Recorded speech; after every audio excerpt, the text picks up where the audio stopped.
shipyards, even if their own one couldn't fulfil this contract. Speaker. Thank you, Mr. Speaker. This government is continuing to work collaboratively with counterparts in the devolved administrations on issues affecting seed potato growers. We remain in close contact with the main industry bodies, and we continue to press the European Commission to allow imports of our high-class seed potatoes.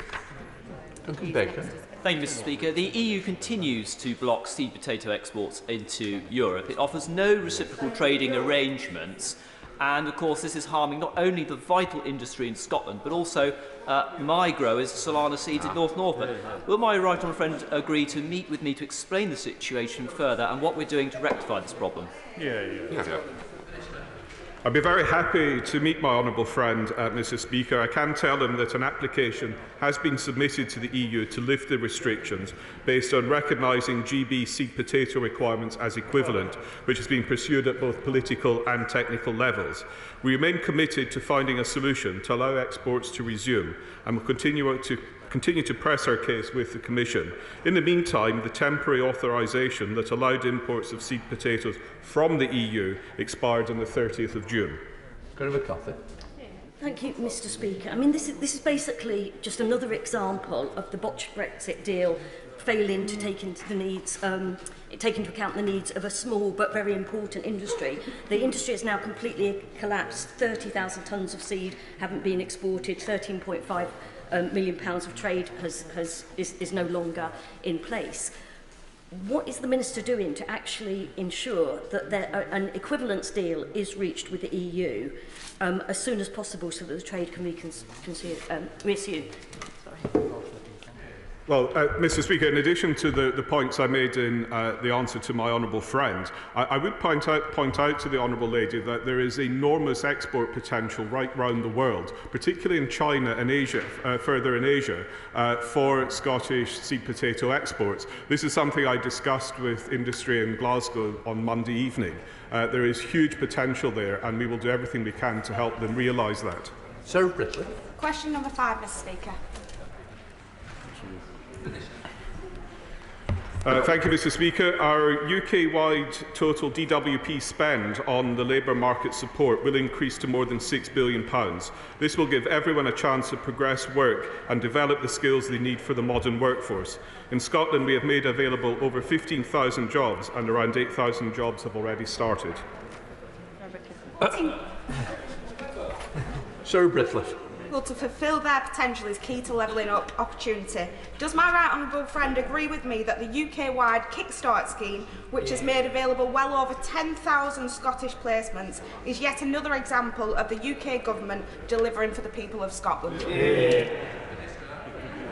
I absolutely agree with my honourable friend, and if I can loop this back to earlier questions on labour market issues, I hope that these schemes that this government is putting forward will help give the next generation the skills to fill these domestic vacancies. Secretary of State Ian Murray. Thank you, Mr. Speaker. A proper plan for jobs, of course, would have Scottish renewables at its heart. There are 4 simple steps the Minister could take today to unleash this proper plan potential. Firstly, persuade the Treasury to create a pot dedicated to tidal energy in the 4th Contracts for Difference auction. Secondly, instruct Ofgem to reform transmission charges to stop disadvantaging Scotland. Thirdly, fund the energy interconnectors from the island generators to the mainland. And, of course, fourthly, back the Acorn carbon capture and storage project. These government decisions would not only transform the UK energy sector, but create a Scottish jobs legacy from COP26. So will the Minister demand that his Cabinet colleagues act now to create a proper jobs plan for Scotland? Well, I'm grateful to the honourable gentleman. He does raise the important issue that Scotland in particular has enormous potential in the renewables sector, particularly on Acorn. I can reassure him that project is not dead. It didn't get through to the first 2, but is a reserve project, and we will be working closely to make sure it is in a future one. Through my department, we are funding a number of renewable energy schemes, like CORE in East Ayrshire, and he referenced tidal in particular in the Orkney Islands. That can form part of the island's growth deal. More generally, I'd be very happy to facilitate a meeting with my colleagues in Bays so he can discuss the wider issues. Ian Murray. Thank you, Mr. Speaker. I would certainly accept a meeting with the Secretary of State at base to go over these issues, but I would have thought that the Minister and the Scotland Office would also want to champion these, because if one of the outcomes of COP is quite clear, it's we need action and not just words. Mr. Speaker, the Chancellor's budget last week didn't have a plan for jobs in it either. In fact, he barely mentioned it. The conclusion, despite paying more, Scottish taxpayers are getting much less after a decade of devastating Tory and SNP austerity. It's no plan for jobs to be increasing taxes on businesses and hard-working people at a time when households and businesses are struggling with rapidly rising costs. So can I ask the Minister, is he comfortable, and is his department comfortable, as a Conservative Minister, that under his government, hard-working Scots now face the highest tax burden since the 1950s? Thank you, Mr. Speaker. Well, firstly, in the income tax that the Scottish Government's responsible, it is indeed true that they have higher taxes than the rest of the UK, and I'll leave them to take that up with the Scottish Government. But on the wider point he made about unemployment and employment, if he casts his mind back to the budget last week, the forecasts for unemployment after the pandemic were originally for about 12%. It's going to be less than half that. Yeah. And through the changes my right honourable friend the Chancellor are making to universal credit tapers, for example, that will leave more money in the hands of hard-working people. Ben Everett. 6, sir. Yeah. Thank you, Mr. Speaker. The Turing Scheme has provided funding for more than 40,000 participants from schools, colleges and universities across the UK to study and work around the globe during this academic year. Education providers in Scotland have received more than £8.2 million in funding under the schemes. Ben Everett. As one of 2 members of Parliament representing Milton Keynes in this place, I'm particularly proud that the scheme is named after one of our local heroes, Alan Turing. Can my right honourable friend and neighbour confirm to me that this scheme will continue to seek global opportunities for our students and hope that we can inspire the next generation of code breakers? And will he join me in welcoming the fact that there are 28 successful applicants for Scottish projects and £7.9 million for those Scottish projects this year? Thank you, Mr. Speaker. I could absolutely agree with my honourable and close friend in Milton Keynes. It is a matter of pride that the scheme is named after Alan Turing, and the work that he did to help the globe, I think, is entirely fitting that our global scheme, which goes way beyond the horizons of Erasmus, is proving such a success. And I'm happy to confirm to him that in my right honourable friend the Chancellor's budget announcement last week, the funding will be provided to deliver this scheme for another 3 years. Greg Smith. 7, sir. Mr. Speaker, I have frequent conversations with Cabinet colleagues about maintaining and strengthening the devolution settlement and ensuring that the Government's focus is on delivering for Scotland. It is important that all legislation clearly reflects the competence and roles of Scotland's 2 parliaments and 2 governments. Greg Smith. Thank you, Mr. Speaker. Would my right honourable friend agree with me that the key issue here is for the Scottish Government to exercise its existing powers more effectively rather than asking for new ones or seeking to go outside the realms of the Scotland Act? As my honourable friend will know, we routinely engage with the Scottish Government regarding the use of devolved powers. It is in the interests of citizens across the UK that both governments operate within their respective powers as set out in the Scotland Act 1998. And that is why, Mr. Speaker, I flagged to the Deputy First Minister back in March that I felt the UNCRC and the ECLSG bills contained sections that were outside the competence of the Scottish Government. Sadly, our warnings and suggestions for changes to the bills were ignored, and so our law officers referred the relevant sections of the bills to the Supreme Court. Mr. Speaker, the Supreme Court agreed with our view on every count. I hope that the Scottish Government will, in future, work with us to ensure that their bills respect the devolution settlement so that we do not waste any more time and money when enacting important legislation. School. Mr. Speaker. This government, Mr. Speaker, is committed to transitioning the economy to net zero by 2050. We recently published our net zero strategy, which will support hundreds of thousands of well-paid jobs and leverage up to £90 billion of private investment by 2030 across the entire UK. Communities must be local as well as large-scale projects such as turbine manufacturing that Scotland's sadly missing out on. But local communities such as my own in East Lothian are denied a share of the wealth flowing ashore. There's a legislative gap to allow community benefit for onshore as opposed to offshore wind. Will the Minister meet with me to discuss this, to see if East Lothian and other such communities can benefit from offshore wind, as Shetland has benefited from oil and gas? Well, I'm always happy to meet the honourable gentleman, but I would point out to him that this government is investing heavily in offshore wind, including announcements made this week by my right honourable friend. David Owen. Speaker, clearly Scotland has a lot to offer, not least in its high-quality wind. The net zero objectives. But can my honourable friend confirm that the Acorn CCUS and hydrogen project is still very much part of the UK government's plans for overall CCUS strategy and our objectives to meet net zero? The short answer is yes. As I explained a moment ago, it wasn't successful to be in the first two, but it is a reserve project, and we are actively working to make sure it is there in future rounds. Monaghan, final question. Thank you, Mr. Speaker. Over 97% of Scotland's electricity comes from renewable sources. Wow. This sector's expansion is hampered not by potential, but by the highest grid connection charges in the UK. COP is an opportunity to reassess such arrangements. So what discussions has he had with Cabinet colleagues on reducing these connection charges? Well, I regularly meet Cabinet colleagues to discuss these matters and will continue to do so. What I would do is point out the investment my department is making in renewable energy right across Scotland, like the core renewable heat project in East Ayrshire, the tidal energy in offshore wind in Shetland. We are making real investment that will make a real difference to the people's lives and the planet. Right. Before we come to Prime Minister's questions, I would like to point out that the British Sign Language interpretation of proceedings is available to watch on Parliament Live TV.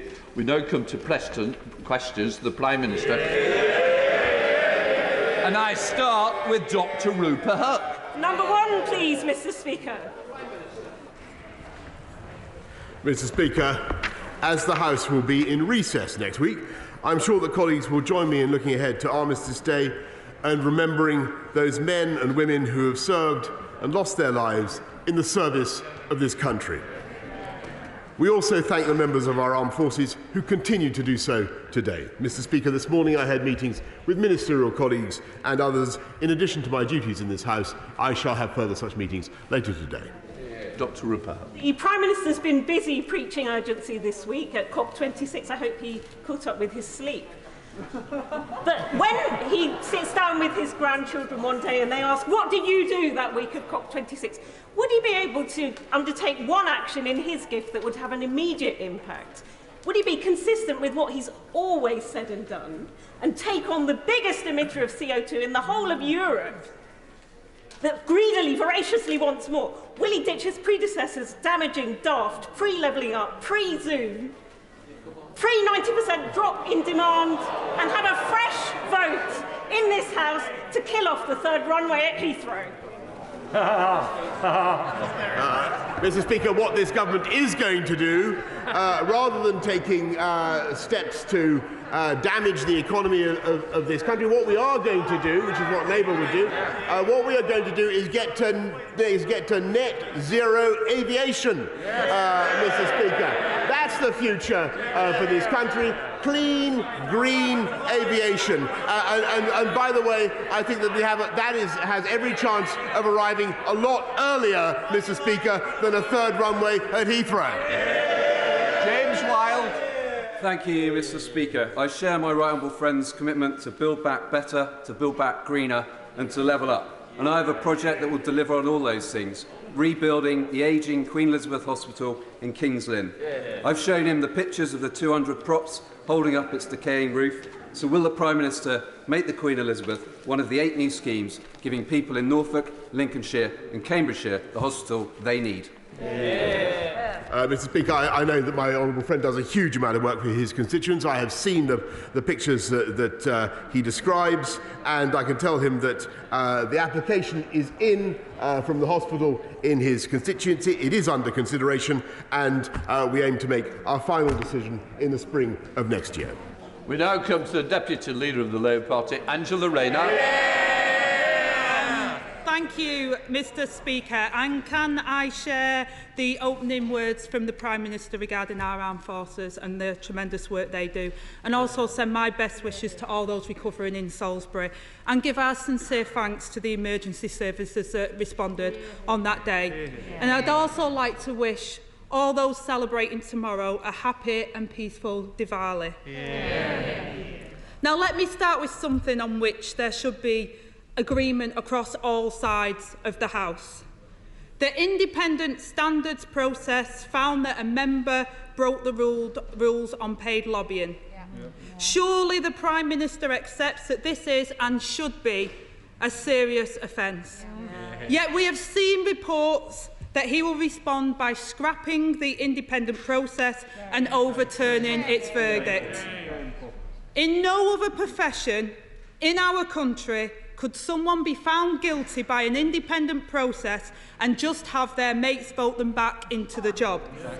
Surely the Prime Minister and his government are not going to do that today. No, Mr. Speaker, of course we're not going to do that, because paid lobbying, Mr. Speaker, paid advocacy in this House is wrong. And let me make absolutely no bones about that. And members who are found guilty of that should apologise and pay the necessary penalties, Mr. Speaker. But that is not the issue in this case or this vote that is before us today. It is not.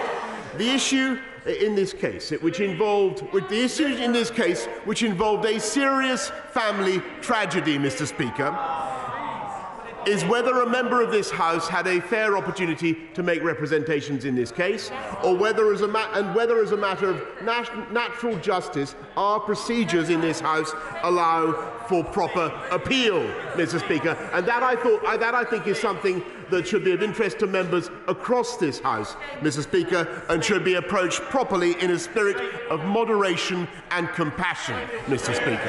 Angela Rayner. Mr. Speaker, let me put this to him simply.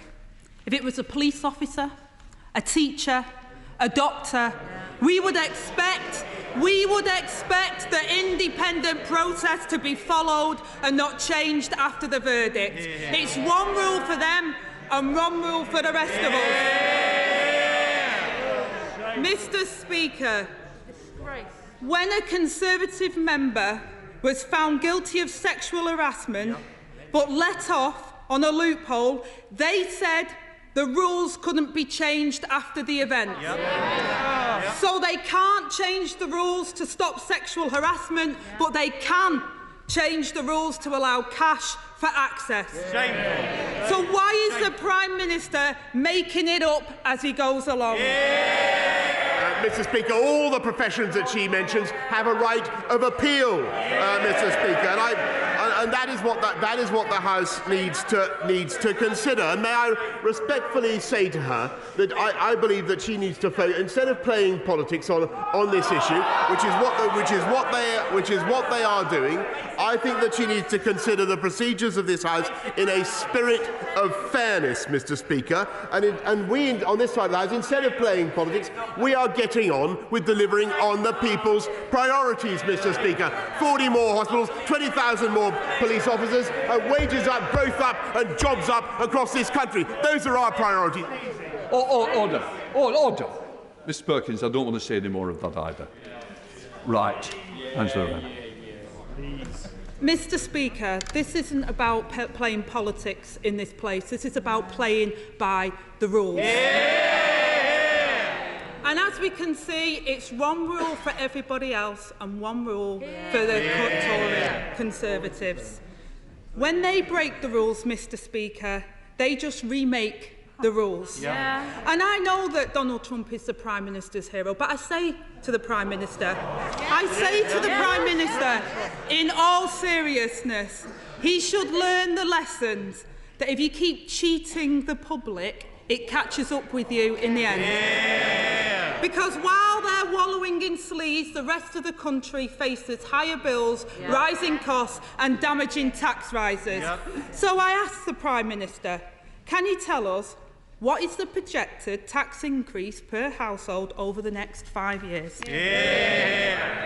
Mr. Speaker, what I can tell her is that the recent budget did was take cash from those who can afford to pay the most, and it had very substantial tax cuts for the hardest working and poorest families in this country. We cut £1,000, Mr. Speaker, with the universal credit taper relief cut for hard-working families in this country. 2 million families had a £1,000 tax cut, and we're lifting the living wage across the whole country, Mr. Speaker. And what we are also doing, Mr. Speaker, is ensuring that this country gets on with a high-wage, high-skill, jobs-led recovery. And never let it be forgotten that if we listened to them, we would have none of those things, Mr. Speaker, because we'd still be in lockdown.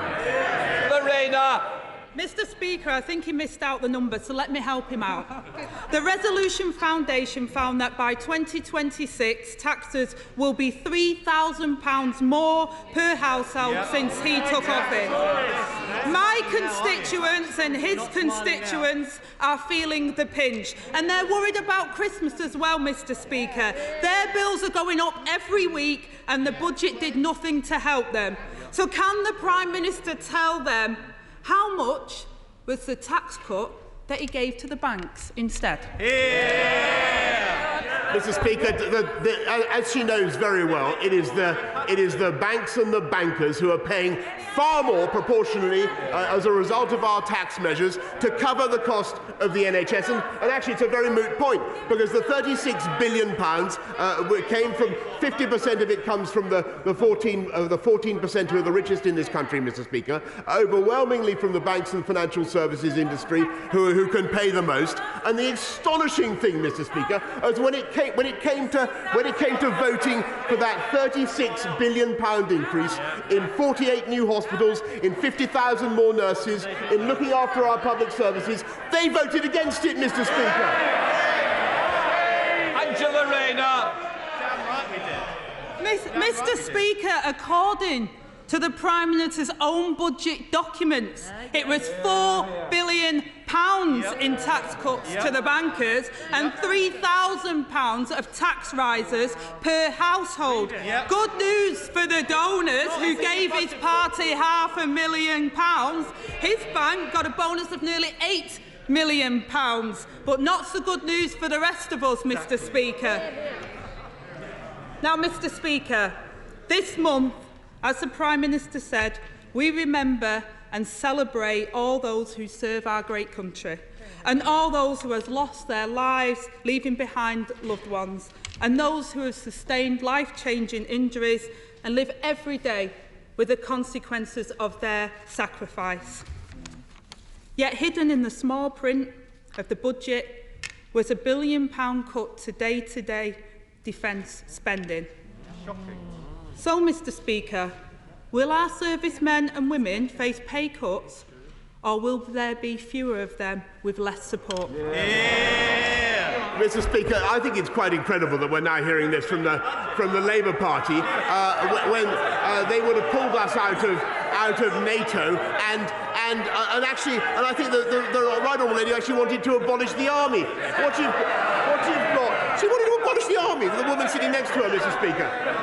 What you've got in this government is a spending on defence which is the highest since the Cold War, the biggest uplift since the Cold War, and an increase that has restored confidence in this country around the world in our ability to defend not just our own shores, but to defend our friends and partners as well. And that is what this government is doing.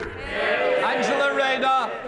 Mr Speaker, he knows that I asked him about the annual defence budget, which his own budget documents show will drop by £1.3 billion. Yep. And I hear the Prime Minister's fine words. I'm from a military family myself, but I won't take party political lectures from him because too often the government's actions don't match their words.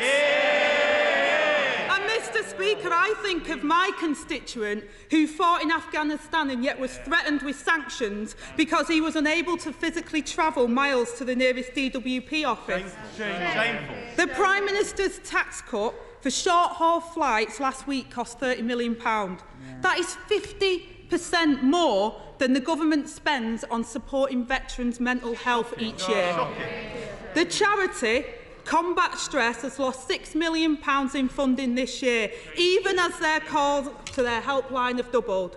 So will the Prime Minister match our proposal to reinvest the £35 million saved from cancelled MOD contracts to support our veterans that surely deserve it? Mr Speaker, it's because we've been able to run a strong economy and take our economy out of lockdown that we've been able to invest massively in the NHS. We've been able to lift spending on defence to record levels and to keep supporting our fantastic public services. That is what this government is able to do, Mr Speaker. And I must say I enjoy my conversations with her in spite of the insults that the party political points that she directs it towards us, Mr Speaker. And I may say, I don't want to cause any further dissension in the benches opposite, but I think you all agree she has about a gigawatt more energy, Mr Speaker, than the right honourable gentleman, her friend from Holborn and St Patrick. I'm just putting it out there, but it's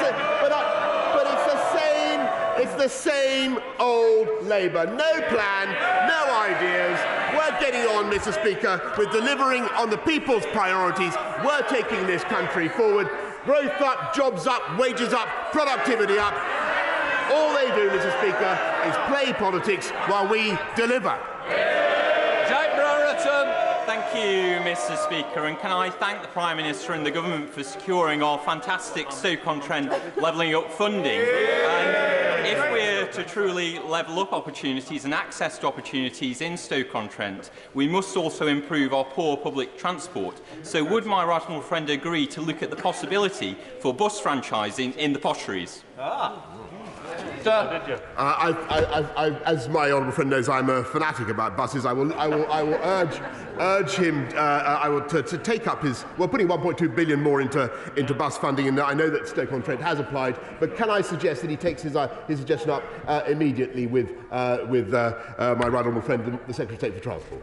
We come to SNP spokesperson in Blandford.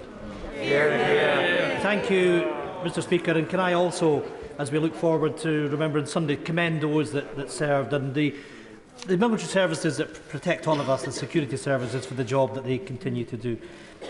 Mr Speaker, Sir David Attenborough's powerful opening statement to COP26 told us that the journey to net zero means we must recapture billions of tonnes of carbon from the air.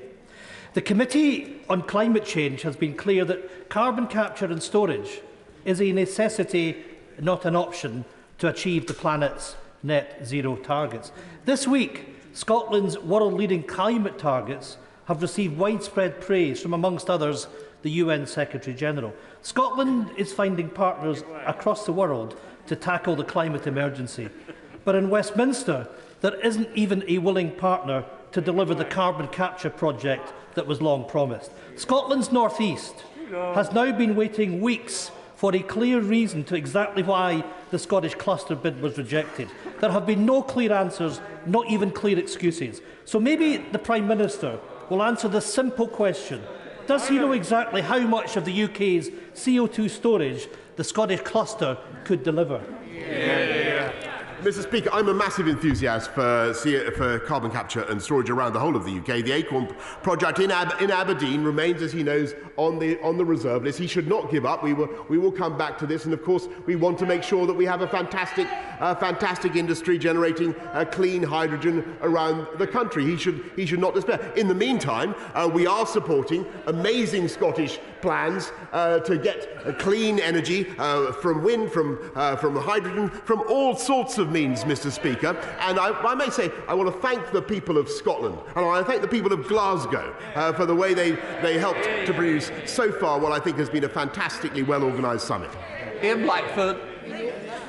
Mr. Speaker, it's bad enough that the Prime Minister rejected the Scottish cluster a week before COP. Yeah. But what's worse, he clearly doesn't even know or understand what his government was rejecting. So let me tell him. The Scottish cluster bid would have stored 30% of the UK's CO2 emissions, and it would have supported the creation of around 20,000 jobs in green industries. It was by far and away the best bid, Prime Minister. If this decision was based on science alone, it would have been approved on the spot. It is obvious that this was a political decision in Westminster to reject it. With days left at the COP summit, will the Prime Minister now reverse his government's massive own goal when it rejected the Scottish cluster? Mr. Speaker, I'm trying to encourage the right honourable gentleman to be a little bit less gloomy about the prospects of this initiative. I understand exactly what he says, and what we're doing is working with the Scottish Government, and I thank the Scottish Government for their cooperation, all the support they gave to COP as well in the last few days and weeks, and what they're doing. We will come back to this, Mr. Speaker. But what I may say is that I think what I think is working well is the spirit of cooperation between all levels of government in this country, and what doesn't work is confrontation. Simon Jupp. Thank you, Mr. Speaker. House prices are rising in East Devon, with the dream of home ownership becoming out of reach for too many local people. New build developments must be affordable, with protections in place to restrict the number of properties becoming second homes. The loophole which allows second homeowners to avoid paying council tax should be closed quickly to help local authorities. Will the Prime Minister meet with me and colleagues from across the South West to discuss this growing crisis across our region? Mr. Speaker, I know how strongly my honourable friend and other colleagues across the South West feel about this issue, and that's why we've legislated to introduce higher rates of stamp duty on second homes, and we will ensure that only genuine holiday businesses can access small business rate relief, Mr. Speaker, but I'm happy certainly to meet with colleagues to discuss what further we may do to ensure that local people get the homes they need. Bill Hanby. Speaker, Scotland is vital for the UK's energy needs, both currently and in the future. It's also vital for future offshore capabilities and other low-carbon and renewable energies.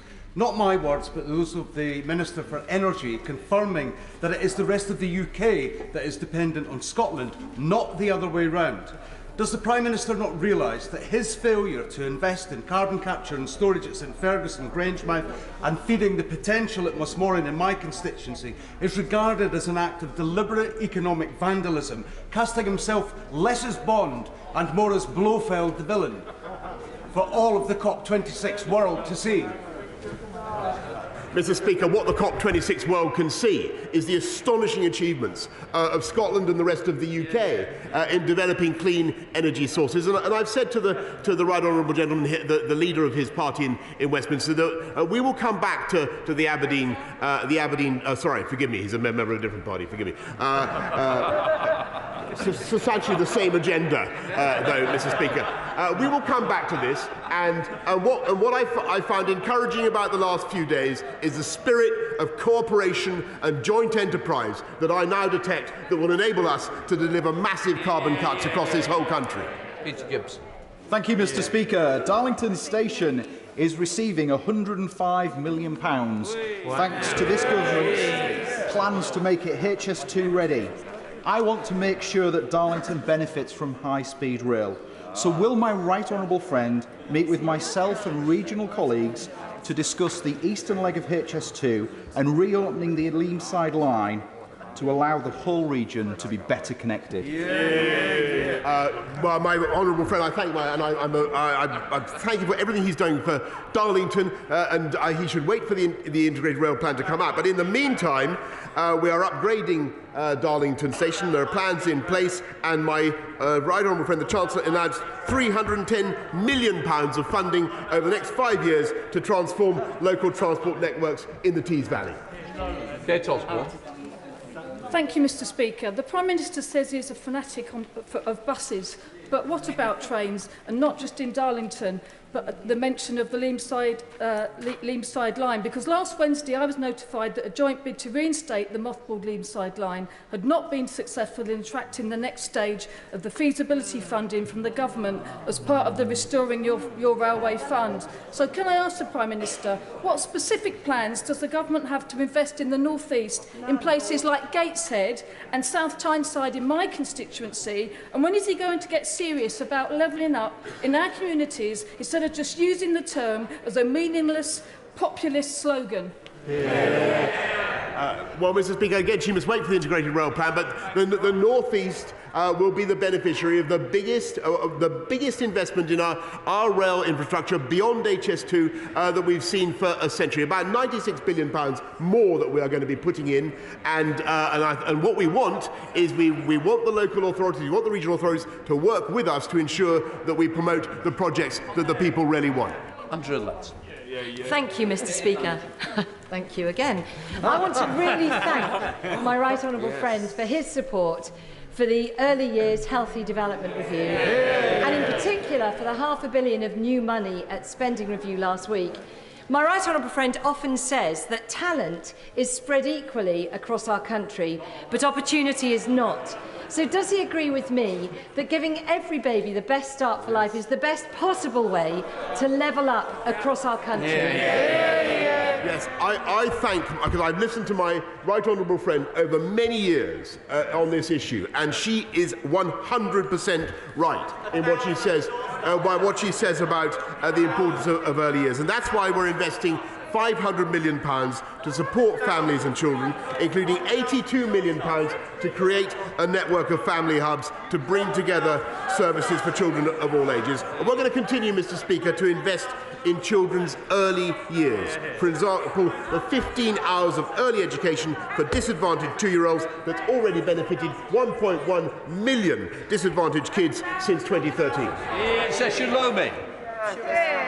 Thank you, Mr. Speaker. I was recently contacted by a Vauxhall constituent whose mother tragically committed suicide after criminal domestic abuse by her husband, with the inquest into her suicide finding his actions to be a direct cause. Incredibly, her abuser now stands to inherit her pension and entire estate because she was unable to complete divorce. This has left the family devastated, and I'm sure the whole House will join me in sending them our condolences. Does the Prime Minister agree with me that convicted domestic abusers should never be able to profit from the crimes of their victims? And will he meet with my constituent and me to fix this hole in the law? Mr. Speaker, she describes a truly tragic and appalling case, and I'm sure the whole House will share the revulsion that she's expressed at the outcome of the law's processes. I think we will certainly need to have a meeting in order to see what we can do to address this loophole. Mr. Speaker, NHS staff performed magnificently in the pandemic, but there are now severe shortages in nearly every specialty. So will my right honourable friend support an amendment to the health bill backed by 50 NHS organisations, every Royal College, to require Health Education England to do regular independent forecasts of the numbers of doctors and nurses that we should be training, so that we can reassure people, despite the pressure today, we are at least training enough doctors and nurses for the future? Mr. Speaker, my right honourable friend is absolutely right that we've got to make sure our NHS has the staff that it needs, and that's why there are 50,000 more healthcare professionals in the NHS this year than there were last year, 12,000 more nurses, Mr. Speaker, and in addition there are 60,000 nurses in training. And Mr. Speaker, somebody asked opposite, why are there waiting lists? Because we've been through a pandemic, Mr. Speaker. And what we're doing is fixing those waiting lists with £36 billion of investment, which that party opposite voted against, Mr. Speaker. Thank you, Mr. Speaker. It's a little over a year since I last challenged the Prime Minister over his campaign promises to the 1950s-born women, in which time he has done hee-haw about their pension injustices. So can he tell me today, does his government have any plans to deliver justice for the women involved? Mr. Speaker, this is a very difficult issue, as the whole House knows, and the case of the WASPy women is not easily addressed. As the honourable gentleman knows, the expenditure involved is very considerable, and the tax that would have to be raised would be very considerable. But we continue to reflect on all the options to ensure that people across this country get fair pensions. Jill Morton. Thank you, Mr. Speaker. As a mother, I cannot begin to imagine the pain and torment of losing a child. Richard Lee, a constituent of mine and veteran who served with distinction in the British Army, has been living with this pain every day of his life since the 28th of November 1981. On that day, his daughter Catrice Lee went missing from a military shopping complex near Paderborn in Germany. It was Catrice's second birthday, and her family are still searching. The 40th anniversary of Catrice's disappearance is coming up at the end of this month, which will undoubtedly be an exceptionally painful event for the entire Lee family. Would the Prime Minister please agree to meet with Mr. Lee, father to father, and reassure him that Catrice has not been forgotten?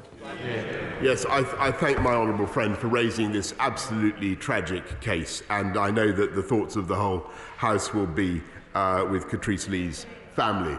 And, of course, Mr. Speaker, I will agree to my honourable friend's request and meet Mr. Lee father to father. Sarah Green. The Epilepsy Society is a charity and world-leading research centre based in my constituency. They've started the Epilepsy Climate Change Initiative to better understand the effects of global warming on epilepsy, and the impact is already clear. A recent survey showed that in hot weather, 62% of those whose seizures were uncontrolled experienced an increase in seizure frequency or severity. Will the Prime Minister join me in endorsing the Epilepsy Climate Change Initiative and commit to more funding to research the impact of climate change on human health? I thank the honourable lady for her question. She raises a very interesting aspect of research into epilepsy. We're funding epilepsy research with another £54 million over the last few years, and this issue that she raises of any particular link between hot weather or climate change and epilepsy is certainly one that we will be going into. Elliot Colburn. Speaker, last week an independent inquiry into Lib Dem-run Sutton Council's own heat network found that it was set up on false assumptions, including funding that was never attained and homes that do not exist. And now my constituents are going to be left footing the bill. Does the Prime Minister agree with me that this latest failure shows that they are just not fit to govern and that those responsible should go? Well, Mr. Speaker, it's not the first time that the Lib Dems have campaigned on homes that don't exist or will never exist. If I think of their campaign in Chesham and Amersham, Mr. Speaker, but I will certainly look into the matter that he raises. Bob Longfield. Mr. Speaker, in a recent ITV interview, the Prime Minister was asked about my constituent Jenny Garrett. Now, Jenny is a victim of the cladding scandal. Just before last Christmas, her building was evacuated because of safety concerns. She's been forced to pay £5,500 for a waking watch and alarms. She has to find £1,200 a year for car parking she can no longer access. The work needed to make her building safe is being blocked by the actions of her freeholder. She doesn't know the cost she'll face, but it's estimated at thousands of pounds. Yet in his interview, the Prime Minister said Jenny had, quote, a frankly unnecessary sense of anxiety. So will he meet her to hear why she's worried and do so before the Building Safety Bill completes its passage through the House? I'm afraid to say the honourable gentleman, I have every sympathy with his constituent, Mr. Speaker, and I certainly do. Mr. Speaker, I have every sympathy. I have every sympathy, but what I think is unfair is that people such as her are placed in a position of unnecessary anxiety about their homes when they should be reassured. And I think it is. I sympathise deeply with people who have to pay for waking watches and other such things. I think it is absurd. I think it is absurd, Mr. Speaker. But I think what people should be doing is making sure that we do not unnecessarily undermine the confidence of the market and of people in these homes, because they are not unsafe. Many millions of homes are not unsafe, and he should have the courage, Mr. Speaker, to say so. Thank you, Mr. Speaker. The new Police and Crime Commissioner for the West Midlands has chosen to cut back on stop and search in the West, across the region. Can the Prime Minister confirm that while stop and searches must be proportionate and not discriminatory, they remain an important part of keeping our streets and our communities safe? Yes, Mr. Speaker, I certainly agree with that, and it was a point that I raised recently with the Labour Mayor of London. We agreed on many things. He was very much out of line with the current Labour policy on lockdown, for instance, but he did certainly. I certainly thought that he was wrong about stop and search, and we need to make sure that stop and search is part of the armoury of police options when it comes to stopping knife crime. If it's done sensitively and in accordance with the law, I believe it can be extremely valuable. Mr. Speaker, Prime Minister, we can save the UK taxpayer £200 million and level up South London's health service. St Helier Hospital is set to lose its A&E, maternity, intensive care, children's service, renal unit and 62% of beds to healthy, wealthy Belmont at a staggering cost of £600 million. But there is an alternative. Rebuild St Helier, where health is poorest, and save £200 million. Now, it's not my job to help the Prime Minister sort out his budget, but wouldn't this be a good place to start? Mr. Speaker, we are investing in 48 new hospitals and rebuilds. And what is her job? What is her job, quite frankly, is to vote for £36 billion of investment in the NHS, which will allow us to take our health services forward. Why wouldn't she do that, Mr. Speaker? Robert Jembrick. Thank you, Mr. Speaker. Can I commend the Prime Minister on his diplomatic efforts in recent weeks and ask him about another serious and grave issue that was raised at the G20 in Rome, the strong likelihood of a nuclear-ready Iran within a matter of weeks or months. What is the UK going to do with our international partners to tackle that? If it is via an agreement, will it be stronger and more enduring than the last one?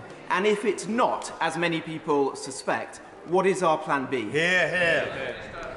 Mr. Speaker, I think it's in the overwhelming interests of the, and this is what we, thank you very much for his question. It's an issue he knows a great deal about. This is a case of making it clear to the Iranians that there is an opportunity for them to do something that I think would be massively in the interests of their people and of Iran, which is to come back to the table and do a further agreement, a son of JCPOA, restore the JCPOA at the Vienna talks. That is what needs to happen. That is the posture of the G20 and indeed of our friends and allies around the world.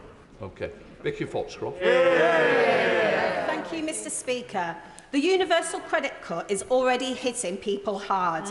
Even before the challenges of the pandemic, 39% of children in my constituency grew up in poverty. Now, Deptford First, a local charity I chair, has launched a fundraising campaign to support people through the winter months. The Prime Minister is well known for his abilities to attract wealthy donors to the party. Will he use those skills to boost our campaign? Or even better, will he cancel the cuts? Mr. Speaker, what we've done with universal credit is abolish the old system that unfairly taxed people on universal credit and helped people with a £1 million tax cut, because what we on this side of the House believe in is rewarding work. Mr. Speaker. That's what the people of this country want to see. That's why we've put the tax cut on those who are on universal credit. That's why we're lifting the living wage, Mr. Speaker. And never, what's their policy on universal credit? No, it's not nothing. They want to abolish universal credit, Mr. Speaker.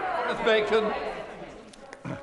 Thank you, Mr. Speaker. The Mayor of London is refusing to rule out the so-called Outer London charge, which would apply to all vehicles registered outside Greater London that cross the Greater London boundary. Now, this would have terrible consequences for my Orpington constituents and indeed those people who live in the neighbouring constituency of Old Bexley and Sidcup. Now, Louis French, the excellent local candidate for the by-election, has pledged to fight this appalling proposal. Would my right honourable friend join me in wishing Louis French luck with this and to ensure that this silly move from the Mayor of London is stopped in its tracks? I certainly do agree. I agree with my honourable friend, who is an old friend of mine. Who I've worked closely with him on London issues for many years, and I know where Labour's instincts are. They always want to put taxes up, particularly on motorists. And I think a checkpoint Chigwell would hit working families, Mr. Speaker. And what the Labour Mayor of London needs to do is get a grip on TfL's finances and stop whacking up the taxes on ordinary people in the capital city. What's in docket to use? I'm very grateful, Mr. Speaker. The Prime Minister is very much aware of my constituent Jagtar Singh Johal, abducted by plainclothes officers while shopping with his new wife in the city of Jalandhar, Punjab on the 4th of November. The intervening years, Mr. Speaker, have seen allegations of torture overlooked and ostensibly strong words from his government about the case overshadowed by excitement over a trade deal with the Republic of India. Therefore, Mr. Speaker, as we approach the 4th anniversary of Jagtar's arrest tomorrow, with no charges having been brought in the case by the Government of India, would his government be able to grant the smallest of favours to Jagtar's wife and his family in Dumbarton and declare his detention an arbitrary one? Mr. Speaker, I thank him for the campaign that he's been running for Jagtar Singh for a long time. And what I would say to him is that the closeness of our relationship with India in no way diminishes our willingness to raise that case with the government of India. And indeed, my right honourable friend, the Foreign Secretary, raised it only the last time she was in India. Final question, Ruth Edwards. Thank you, Mr. Speaker. Unlike the party opposite, I welcome the record investment in the NHS announced in the budget. Now, will my right honourable friend support my campaign for a new health centre in Rushcliffe, in the village of Eastleek, where the current building is no longer big enough to serve the current population, and they will soon need to accommodate 3,000 new patients from new buildings? I'm sure my right honourable friend, the Health Secretary, will do his utmost in the course of the coming decisions to oblige my friend in her campaign, justified campaign for Rushcliffe and its hospital. But, Mr. Speaker, how incredible that the Labour Party should continue to catcall and attack the government when they voted against the tax-rising measures that are necessary to fund our NHS. They are completely inconsistent, Mr. Speaker. They have absolutely no plans and no idea. We now come to the statement. We now come to the Prime Minister. Prime Minister Johnson. Thank you. Thanks. Mr. Speaker, with your permission, I'll make a statement about the G20 summit in Rome and update the House on COP26 in Glasgow. Almost 30 years ago, the world acknowledged the gathering danger of climate change and agreed to do what would have once been inconceivable and regulate the atmosphere of the planet itself by curbing greenhouse gas emissions. And one declaration succeeded another until, in Paris in 2015, we all agreed to seek to restrain the rise in world temperatures to 1.5 degrees centigrade. Now, after all the targets and the promises, and after yet more warnings from our scientists about the peril staring at us in the face, we come to the reckoning. This is the moment when we must turn words into action. If we fail, then Paris will have failed, and every summit going back to Rio de Janeiro in 1992 will have failed, because we will have allowed our shared aim of 1.5 degrees to escape our grasp. Even half a degree of extra warming would have tragic consequences. If global temperatures were to rise by 2 degrees, our scientists forecast that we will lose virtually all of the world's coral reefs. The Great Barrier Reef and countless other living marvels would dissolve into an ever warmer and ever more acidic ocean, returning the terrible verdict that human beings lacked the will to preserve the wonders of the natural world. And in the end, Mr. Speaker, it is a question of will. We have the technology to do what is necessary. All that remains in question is our resolve. The G20 summit, convened by our Italian friends and COP26 partner last weekend, provided encouraging evidence that the political will exists, which is vital for the simple reason that the G20 accounts for 80% of the world economy and 75% of greenhouse gas emissions. Britain was the first G20 nation to promise in law to wipe out our contribution to climate change by achieving net zero. And as recently as 2019, only one other member had made a comparable pledge. Today, 18 countries in the G20 have made specific commitments to achieve net zero, and in the Rome Declaration last Sunday, every member acknowledged, and I quote, the key relevance of achieving global net zero greenhouse gas emissions or carbon neutrality by or around mid-century. To that end, the G20, including China, agreed to stop financing new international unabated coal projects by the end of this year, a vital step towards consigning coal to history. And every member repeated their commitment to the Paris target of 1.5 degrees. In a spirit of cooperation, the summit reached other important agreements. The G20 will levy a minimum corporation tax rate of 15%, ensuring that multinational companies make a fair contribution wherever they operate. Over 130 countries and jurisdictions have now joined this arrangement, showing what we can achieve together when the will exists. The G20 adopted a target of vaccinating 70% of the world's population against COVID by the middle of next year, and the UK is on track to provide 100 million doses to this effort. By the end of this year, we will have donated over 30 million doses of the Oxford AstraZeneca vaccine, and at least another 20 million will follow next year, along with 20 million doses of the Janssen vaccine ordered by the government. And the G20 resolved to work together to ease supply chain disruptions which have affected every member as demand recovers and the world economy gets back on its feet. I pay tribute to Prime Minister Mario Draghi for his expert handling of the summit, but everyone will accept that far more needs to be done to spare humanity from catastrophic climate change. And in the meantime, global warming is already contributing to droughts and brushfires and hurricanes, summoning an awful vision of what lies ahead if we fail to act in the time that remains. So, the biggest summit that the United Kingdom has ever hosted is now underway in Glasgow, bringing together 120 world leaders with the aim of translating aspirations into action to keep the ambition of 1.5 degrees alive.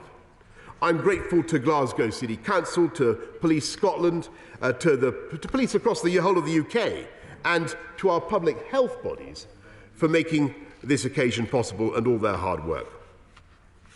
For millions of people across the world, the outcome is literally a matter of life or death. For some island states in the Pacific and Caribbean, it is a question of national survival. The negotiations in Glasgow have almost 2 weeks to run, but we can take heart from what has been achieved so far. Nations which together comprise 90% of the world economy are now committed to net zero, up from 30% when the UK took over the reins of COP. Yesterday alone, the United States and over 100 other countries agreed to cut their emissions of methane, one of the most destructive greenhouse gases, by 30% by 2030. And 122 countries, with over 85% of the world's forests, agreed to end and reverse deforestation by the same deadline, backed by the greatest ever commitment of public funds to this cause, which I hope will trigger even more from the private sector. India has agreed to transform her energy system to derive half her power from renewable sources, keeping 1 billion tonnes of carbon out of the atmosphere. The UK has doubled our commitment to international climate finance to 11.6 billion, and we will contribute another £1 billion if the economy grows as is forecast. We've launched our Clean Green Initiative, which will help the developing world to build new infrastructure in an environmentally friendly way. And we will invest £3 billion of public money to unlock billions more from the private sector. I've asked the world, the UK has asked the world for action on coal, cars, cash and trees. And we have begun to make progress, substantial, palpable progress on 3 out of the 4. But the negotiations in Glasgow have a long way to go, Mr. Speaker, and far more must be done. Whether we can summon the collective wisdom and will to save ourselves from an avoidable disaster still hangs in the balance. And we will press on with the hard work until the last hour. Mr. Speaker, I commend this statement to the House. I call the Deputy Leader of the Labour Party to respond. Thank you, Mr. Speaker. And I'd like to thank the Prime Minister for advance sight of the statement and for updating the House on the G20 summit in Rome. It cannot be overstated how crucial the next week and a half is. I am pleased to see that there has been some progress, as the Prime Minister outlined, but the next 10 days needs to move beyond pre-packed announcements. This is an opportunity for Britain, Mr. Speaker, alongside our friends and allies around the world, to deliver historic change. By taking action to reduce emissions right now, in this decade, we can avoid the worst effects of climate change. This cannot just be a political ambition. It is necessity for humanity. So, Mr. Speaker, as the G20 ends and COP26 continues, I want to assure the Prime Minister everybody on these benches is desperate for COP26 to be a success. We hope that our negotiations can bring people together and deliver the urgent solutions to the biggest challenge our world has ever faced. However, Mr. Speaker, there is some cause for concern. The G20 needed to be a springboard to the COP26, a real opportunity to show Britain's diplomatic strength in bringing people together, but also in applying pressure where it's needed, to convince the big polluters to meet the commitments to 1.5 degrees and to find solutions to phase out fossil fuels, and to ensure a just transition for workers and to create a fairer and greener economy. But, Mr. Speaker, the G20 did not achieve this. The Prime Minister is failing in his efforts to convince the world leaders that more must be done. He has welcomed the commitments in the distant future, and I accept that, when he knows all too well that we need to halve the carbon emissions now, at least by the end of this decade, if we are to keep global temperatures down. It is a time for urgent climate action now, not more climate delay. Now, Mr. Speaker, we all know how difficult it is to convince the world to curtail carbon emissions. But it is our responsibility to do so. It is the Prime Minister's responsibility to influence world leaders and lead by example. But as we try to convince other countries to phase out coal, this government is refusing to make its mind up about coal mines within its own borders. They could have followed the lead of the Welsh Labour government and changed planning policy to make sure that no new coal mines had been developed, but they didn't. And as we try to convince big emitters to do more when it comes to reducing emissions, unfortunately this government are agreeing a trade deal with Australia that removes key climate pledges. That's right. It's undermining our messages by giving a free pass to our friends. That's right. And Mr. Speaker, when Britain must convince the wealthiest nations in the world to pledge more money to help developing countries cut their emissions and adapt to climate change, what's this government done? They cut development aid that would have funded vital climate projects. How does the Prime Minister expect to convince others to do more when he is setting such a poor example? Mr. Speaker, I also want to raise the issue of global vaccinations. The G20 last week agreed a vague promise to explore ways to accelerate global vaccination against COVID-19. Yet in some of the world's poorest countries, less than 3% of people have received even one dose of the vaccine. And we all know we live in a globalised world where more of the virus that spreads, the greater the threat of new variants. We are not safe here from COVID until people are safe from COVID everywhere. And there's no more time for rhetoric. It's time for action.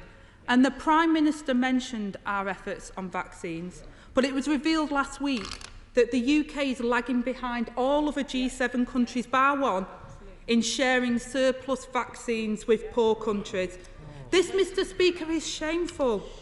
Our fantastic scientists that developed the Oxford AstraZeneca vaccine are being let down by our Prime Minister's actions.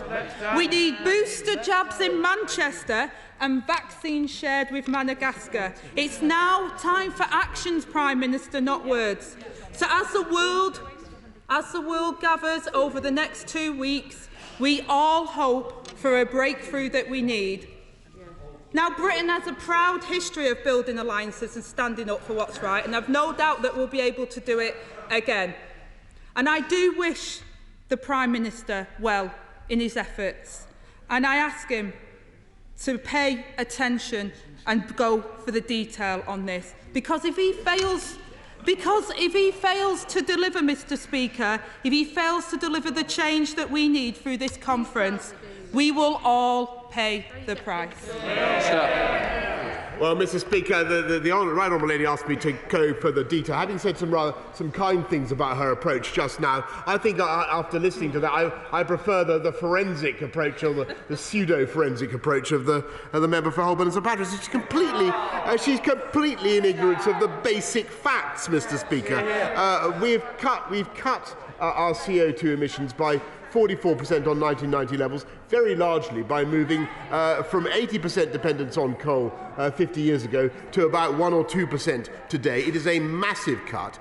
We haven't cut our investment in overseas development aid for climate change funding. No, we have not, Mr. Speaker. We've kept it at 11.6 billion. And then, I don't know whether she was paying attention to the news, Mr. Speaker, but only the other day we announced another £1 billion, Mr. Speaker, which we're able to do because of the growth in the economy. And as for what she's completely wrong about the facts. As for what she said about vaccines, I'm afraid it is an insult to the incredible work that's been done by the UK vaccine rollout programme across the world.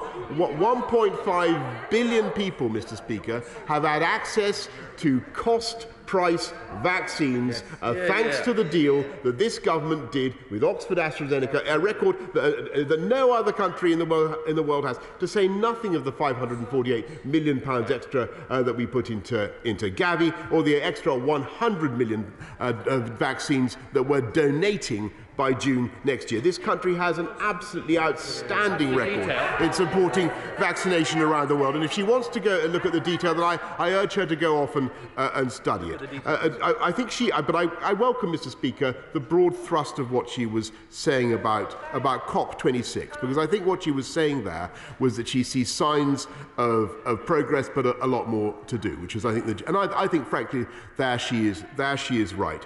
If I could just point to the things that happened since G20, I would draw her attention to India's massive commitment to cut CO2 by 2030 by cleaning up their power system. I would point to the £10 billion from Japan, to $10 billion from Japan over the next 5 years to support developing countries around the world. And I think I would also point to not just Brazil, but Russia and China and 110 countries around the world signing up to the Forestry Declaration to halt and reverse deforestation by 2030. I think that's a very considerable achievement, and it will make a huge difference. And we will use consumer power and the power of corporations and the private sector around the world to effect that change. And the single most important thing for me that came out of COP was an agreement around the world about the basic intellectual approach now being taken by the UK through the Clean Green Initiative and what Joe Biden calls the Build Back Better World Initiative. And that is the thing that offers the greatest hope for humanity, because we're not just putting in government money to help countries around the world clean up and putting in development aid money, though we're massively supporting that. We're now leveraging in the trillions, the tens, perhaps hundreds of trillions of private sector investment. And that is the way to make the difference. And that is, if we can get that right at this COP, it will be a truly remarkable thing. But as I say, there is still a long way to go. Sir Edward Lee. Given that we are now taxing people at a higher rate than any time since we were impoverished under the Attlee government, and given that despite the fact we only produce 1% of global emissions and China produces 27%, and we are now loading further controls on our industry, which they are not matching in China or in India, further eroding our competitive advantage, will the Prime Minister grip all his spending departments and ensure that we root out waste and incompetence and create a genuine enterprise, low-tax economy? Prime Minister. Yes, Mr. Speaker, and that's why we still have among the lowest corporation taxes in the OECD, in spite of the measures that we've been obliged to take because of the pandemic. That's why we put in just, for instance, the 125% super deduction for companies to invest in capital, invest in infrastructure, and expand their businesses. And the results, the benefits are already being seen just in gigabit broadband alone, Mr. Speaker. We now come to Ian Blackford, the Leader of the SNP. Thank you, Mr. Speaker, and can I thank the Prime Minister for an advance sight of his statement. Mr. Speaker, G20 was an opportunity to build momentum ahead of the COP summit, but I think even the Prime Minister will admit that the summit largely failed to meet the demand and desire of people for increased global cooperation. If we are to meet the global challenges that all of humanity now faces, that needs to change, and change very quickly, with a meaningful agreement in Glasgow over the course of the coming week. And all of us hope that that indeed will be the case. On climate change, we know that the G20 are responsible for 80% of global greenhouse gas emissions. So it is right that it's the G10-20 members that bear the biggest responsibility. Countries that have contributed the least to this climate crisis must not be left to pay the biggest price. And that's why, Mr. Speaker, there has to be a commitment to climate justice and why this is so important.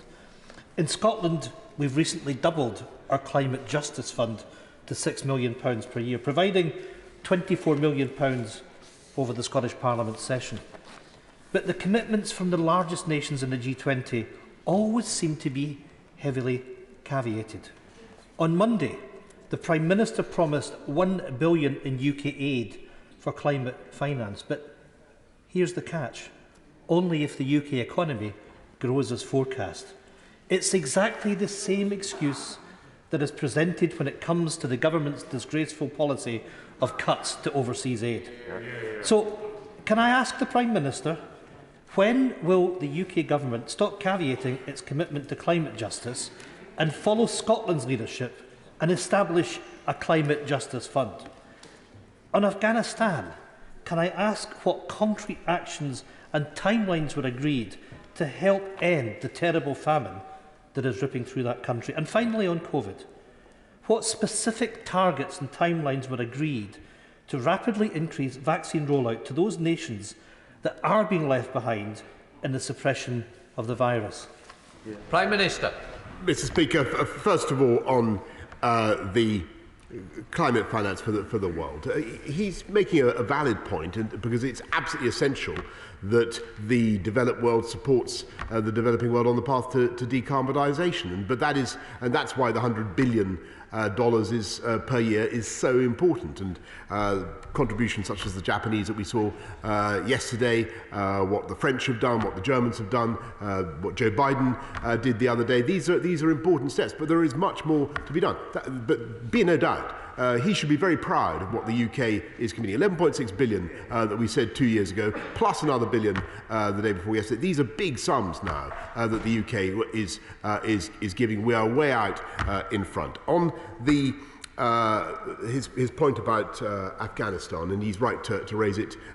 We had sad but good discussions about Afghanistan, and we're determined to work together to concert our humanitarian relief to do what we can, and notwithstanding the difficulties that there obviously are going to be with our relations with the Taliban. And on the global vaccine rollout, he'll have heard the commitments made by countries around the world, and I think the UK can be very proud of what we're doing on top of the 1.5 billion AstraZeneca, another 100 million doses by June next year.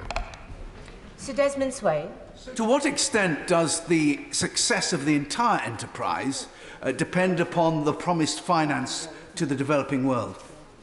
Prime Minister. Very largely. Ed Davies. Sir Ed Davies. Speaker, I'd like to thank the Prime Minister for all his efforts to try to make COP26 a success. For many of us, halting climate change has been the passion of our lives. Can I ask the Prime Minister to confirm reports I've heard that the British negotiating team in Glasgow is seriously concerned that China's proposed contribution to cutting emissions, particularly on coal, goes nowhere near fast enough or far enough?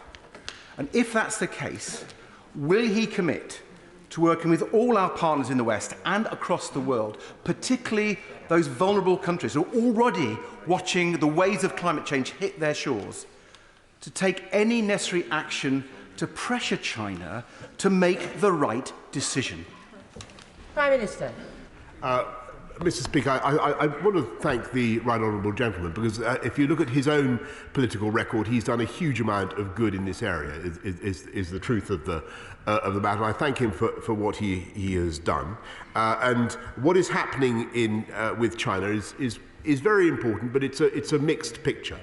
And it's important not to be too negative at present. Yes, he's right about domestic Chinese coal-fired production, and we're hoping for progress there.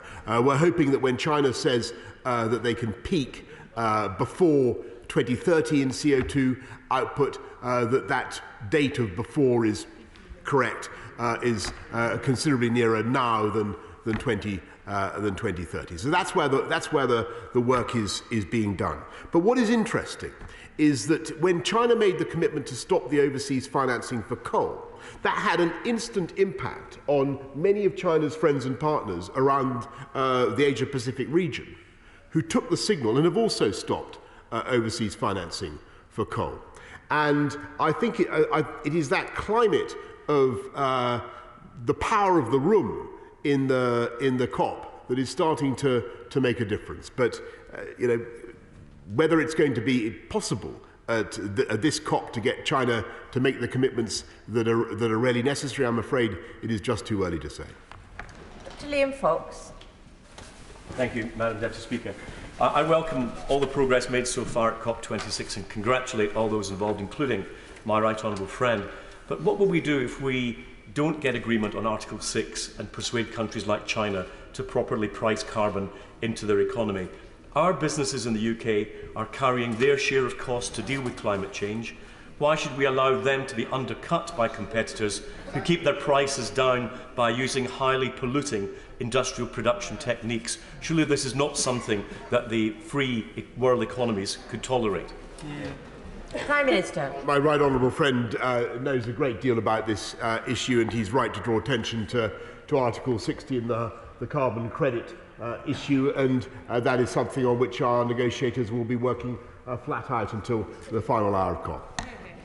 Chris Bryan. Thank you, Madam Deputy Speaker. One of the terrible effects of climate change is felt in South Wales Valley seats, where extreme weather conditions and heavy rain have destabilised some of the tips, the disused coal tips. People live in terror of another Aberfan, and I know the Prime Minister shares that fear. The majority of the dangerous tips are in my local authority area. I just wonder whether he'd be prepared to meet with myself, the leader of the local council, and the other members for Rhondda Cynon Taf, specifically to discuss how we can make sure that all of these tips are safe. I really do ask him for that meeting. Prime Minister. I thank the right honourable gentleman. He's raised this issue with me several times. I will see what I can do to oblige him, and I know that this is it's something that I do want to try to fix, but it's primarily something that the Welsh government should be. It's primarily something that the Welsh government should be addressing themselves. I will talk to the Welsh government and come back to him. Philip Hollowbone. I strongly congratulate the Prime Minister on throwing his heart and soul at COP26. No one could have worked harder. The UK is responsible for 1% of global carbon emissions. China is responsible for 28%. Since 2000, two-thirds of the increase in global carbon emissions have come from China. Is China's commitment to reach peak coal in 2030 an aspiration or a binding target? Prime Minister. I think what President Xi Jinping would say is that China keeps its promises. We will have to hope that is true. I think that the people of the world will want to hold all of us, all governments, to account, but he is completely right to focus on the particular pressure that China faces from us and from the whole world. Caroline Lucas. Thank you very much, Madam Deputy Speaker. I welcome the Prime Minister's recent conversion to the climate cause, and I agree with him that the clock is indeed at 1 minute to midnight, which begs the question as why his snooze button was on for so long. But he'll know that the first rule of diplomacy is to walk the talk. So will he now take this opportunity to put real credibility behind his stirring words, to lead by example and to commit now, finally, to reverse the decision on the Cambo oil field? Yes or no? Very simple. Prime Minister. Mr. Speaker, what I can tell the right honourable lady is that we continue to reduce our dependence on fossil fuels of all kinds, and we will be going for a complete net zero in our power production by 2035, moving beyond coal by 2024. And I think it was I think it was the Scottish National Party minister who said that oil was still a part of Scotland's future. I would say nothing about the Cambo oil field. What I will say is that there is a future for hydrocarbons insofar as you can liberate the hydrogen and make clean energy. Stephen Hammond. Thank you, Madam Deputy Speaker. Can I congratulate my right honourable friend on his leadership of COP, and particularly the achievement of getting 100 countries to sign up to the methane pledge. But he will know that some of the biggest emitters have not signed up to that. So when will the power of the room, which he described a moment ago, be on those countries to sign up to the pledge as well? Prime Minister. Now, Mr. Speaker, we're just going to keep going. And, you know, this is a rolling series of negotiations. We're ringing people up the whole time.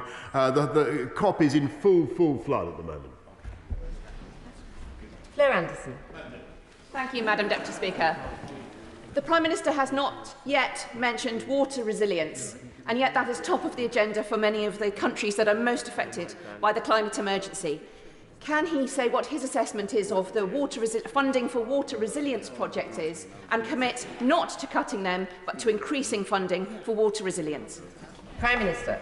Mr. Speaker, we support water resilience projects around the world as part of the FCDO, and had a good discussion on the issue of water resilience and other aspects of climate change resilience with vulnerable countries over the last few days. James Gray. The Prime Minister knows very well that the north of Scotland is rather closer to the Arctic Circle than it is to London. And any delegate at COP26 who doubts the climate emergency, all they have to do is glance at the retreating ice or the melting permafrost or the methane being released as a result to be convinced that this emergency really is happening. Madam Deputy Speaker, the Chinese will benefit particularly from the withdrawal of the ice as the northern sea route opens up, particularly for bulk carriers carrying coal. And will the Prime Minister not therefore agree with me that the Chinese have a doubly important moral obligation to stick by their commitment to reduce the production of coal in China? Otherwise, we in the West will be burning their coal. Prime Minister. My right honourable friend is completely right to point out the consequences for the world of the retreat of the ice in towards the North Pole. It will not. Well, I'm afraid it will not offer opportunities not just for China, but actually also for ourselves. And Scarpa Flow and other parts of Scotland will become potentially very important for sea traffic of a clean, green variety, Madam Deputy Speaker. Sammy Wilson. Thank you, Madam Deputy Speaker. Unbelievable. Prime Minister, in pursuit of the dramatic reductions in the minuscule CO2 emissions produced by this country, ordinary people are facing higher petrol prices, higher energy prices, restrictions on what they can drive, replacement of gas boilers, higher green taxes on their declining incomes. Can the Prime Minister understand their frustration and disdain that those who tell them they must bear these burdens fly into Glasgow in their private jets, ferry around the town in their gas-guzzling cavalcades, and more fundamentally, does he really believe that, given the huge natural forces which have changed the world's climate continually, that somehow or by reducing CO2 we can turn the world's thermostat up and down at will? Prime Minister. Mr. Speaker, first of all, this country is moving to net zero or moving to zero-emission vehicles. He talks about gas guzzlers. We're supporting jet zero aviation, Mr. Speaker. And when he talks, his big objection is to the science, and he says that he's obviously a complete climate skeptic, Mr. Speaker. He should look at the graph showing, Madam Deputy Speaker. He should look at the graph. He should look at the graph showing the clear which David Attenborough, Deputy Speaker, produced on the first day of the summit, showing the clear correlation between the huge anthropogenic spike in CO2 and the current rise in temperatures, and the way that temperatures track CO2 volumes in the air over the last thousands of years. The science is absolutely clear. And I think, actually, the people of this country know that the way forward for it will be an economic disaster not to address this. And what the people of this country know is that clean, green technology can deliver higher wages and fantastic jobs for generations to come. And they see a great future in this. Stephen Metcalfe. Thank you, Madam Deputy Speaker. And I really just want to reinforce the point the Prime Minister has just made, because I want him to reassure my constituents that the goal of achieving net zero is not a burden to be borne, but an opportunity to be grasped, to create new innovative jobs and new sectors in which we can lead the world. Yeah. Prime Minister. Mr. Speaker, our green industrial, Madam Deputy Speaker, our green industrial revolution alone generates the £26 billion that we're putting in generates 440,000 more jobs. Jobs in battery technology, jobs in EV manufacture, jobs in wind farms, jobs in maintenance. The opportunities are vast for this country, and we are at the cutting edge. Janet Davey. Thank you, Madam Deputy Speaker. I welcome the statement today, but does the Prime Minister believe, like I do, that it is important to encourage more people to use rail instead of other carbon-intensive transport methods? And if so, why is he cutting duty on domestic flights, or will he now rethink this decision? Prime Minister. Mr. Speaker, there's a very clear climate reason for putting up duty on long haul, because that accounts for 96% of the emissions, and in the case of our own United Kingdom, with its far-flung islands, represented by some distinguished members on the benches opposite, it is a useful thing to remove barriers to movement. Bill Wiggin. Given the phenomenal success to end and reverse deforestation, I was tempted to tease my right honourable friend about build back beavers. However, will he meet me to discuss what can be done using institutions like Kew Gardens to reverse the spread of deserts through better planting of trees? Prime Minister. I thank my right honourable friend, and that's a brilliant idea. Kew has played an amazing midwife role over the centuries in taking plants from one part of the world, nurturing them, and then planting them with huge advantage in other parts of the world. And that is certainly something that I'd be happy to take up with him. Alistair Carmichael. Thank you very much, Madam Deputy Speaker. Can I say to the Prime Minister, I think he's absolutely right that this is a moment for turning words into action. And one very important but quite small action that he and his government could take now would be the creation of a ring-fenced pot for the development of tidal stream energy in the next round of contract for difference auctions. This is a decision that has to be taken by the end of this month. Will the Prime Minister talk to his colleagues in Bees and the Treasury and make sure that it happens? Prime Minister. Well, Madam Deputy Speaker, this is a point that I've now heard several times from benches opposite, and I am myself, without having perhaps all the technical expertise, I am very impressed by the tidal proposals that I have seen. What I will undertake to the right honourable gentleman is not to make an absolute commitment on the contract for difference or the strike price for tidal power, but I will certainly go away and look at it again. Michael Fabricant. Thank you, Madam Deputy Speaker.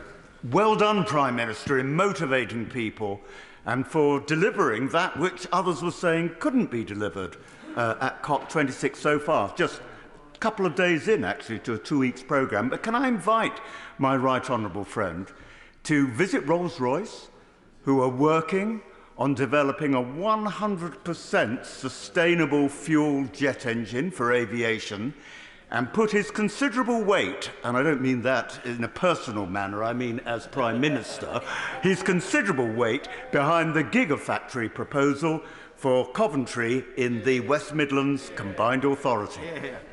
Prime Minister. I thank my honourable friend. I can tell him, in fact, it was only a couple of weeks ago that the entire Cabinet was in Bristol looking at, with Rolls-Royce, looking at what they're doing with GKN and other companies to go for sustainable aviation, Madam Deputy Speaker. And I also can tell him that we are looking actively at what we can do to support a gigafactory in the Coventry area, but there are obviously commercial discussions underway. Liam Byrne. Thank you, Madam Deputy Speaker. As chair of the G7 and of COP, the Prime Minister will know that the world community is $20 billion short of what's needed for the vaccination programme, and we have missed the $100 billion promised for climate finance. Now, the IMF has given the world a shot in the arm, $650 billion of special drawing rights, which the Prime Minister helped push for. We have been given £20 billion, more than the entire community of low-income countries put together.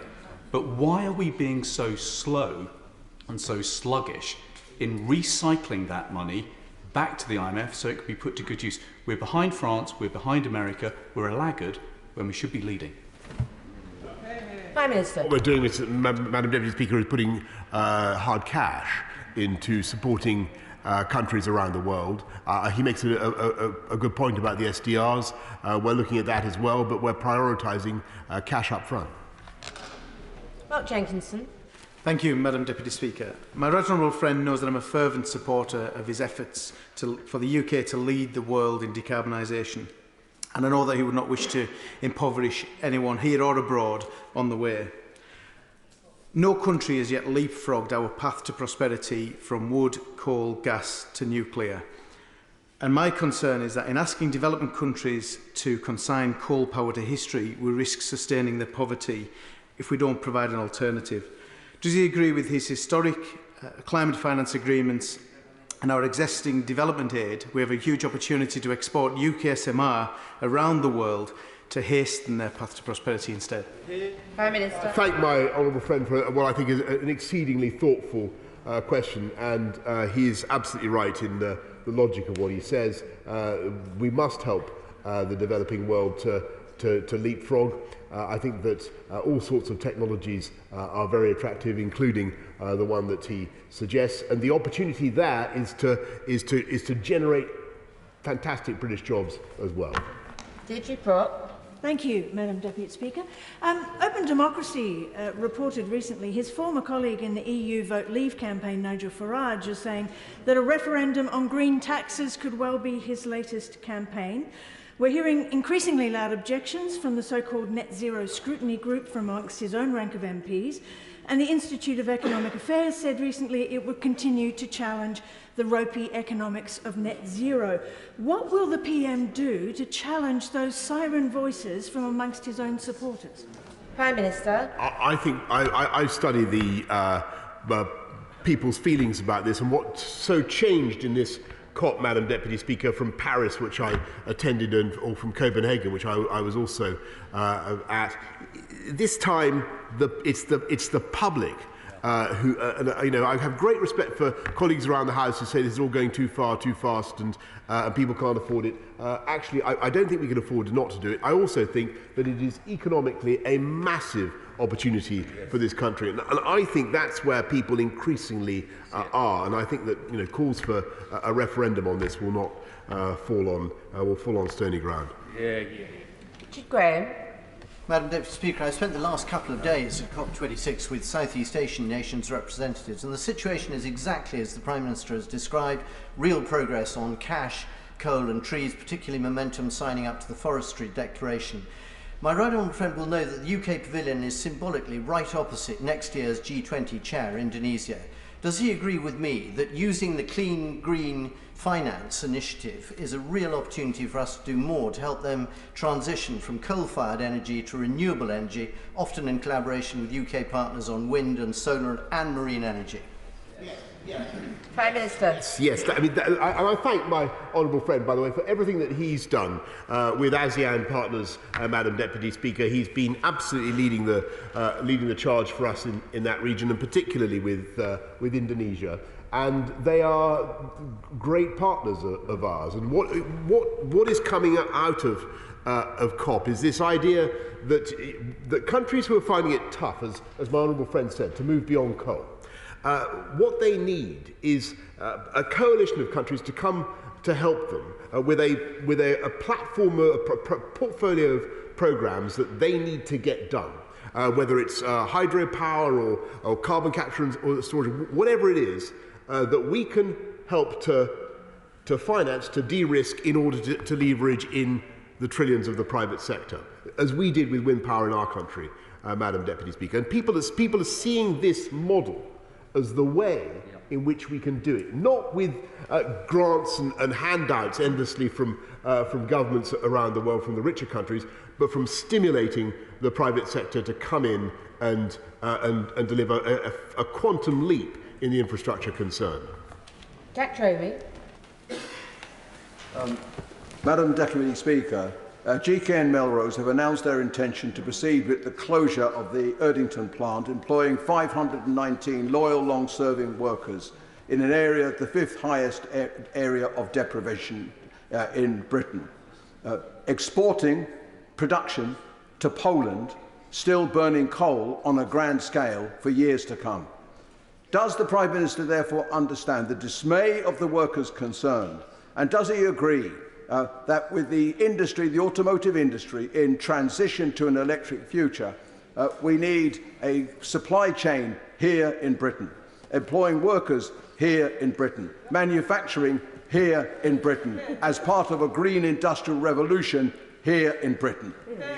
Prime Minister. Yes, Madam Deputy Speaker, I passionately agree with that, and that's why I think it's absolutely right that we should support fantastic. GKN does an amazing job across the country, but particularly in delivering some of the most difficult solutions, such as sustainable aviation. What we need to do is ensure that we have the ecosystem of gigafactories, of EV manufacturing capabilities, and all the supply chains here in Britain, but with an energy cost that those businesses, that allows them to be competitive. That applies to steel, it applies to automotive, it applies to everything. And I'm afraid at the moment the differential between our domestic users' electricity costs and industrial energy cost is too high, and we've got to fix it.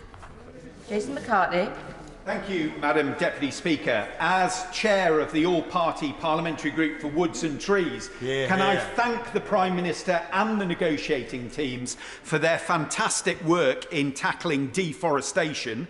Can I also welcome the government's continued commitment to the Northern Forest, Madam Deputy Speaker, planting 50 million trees across the north, hopefully many of them in South Yorkshire as well. And finally, will the Prime Minister join me in appealing to community groups and schools to get involved with the Queen's Green Canopy project as we all plant a tree for the Jubilee?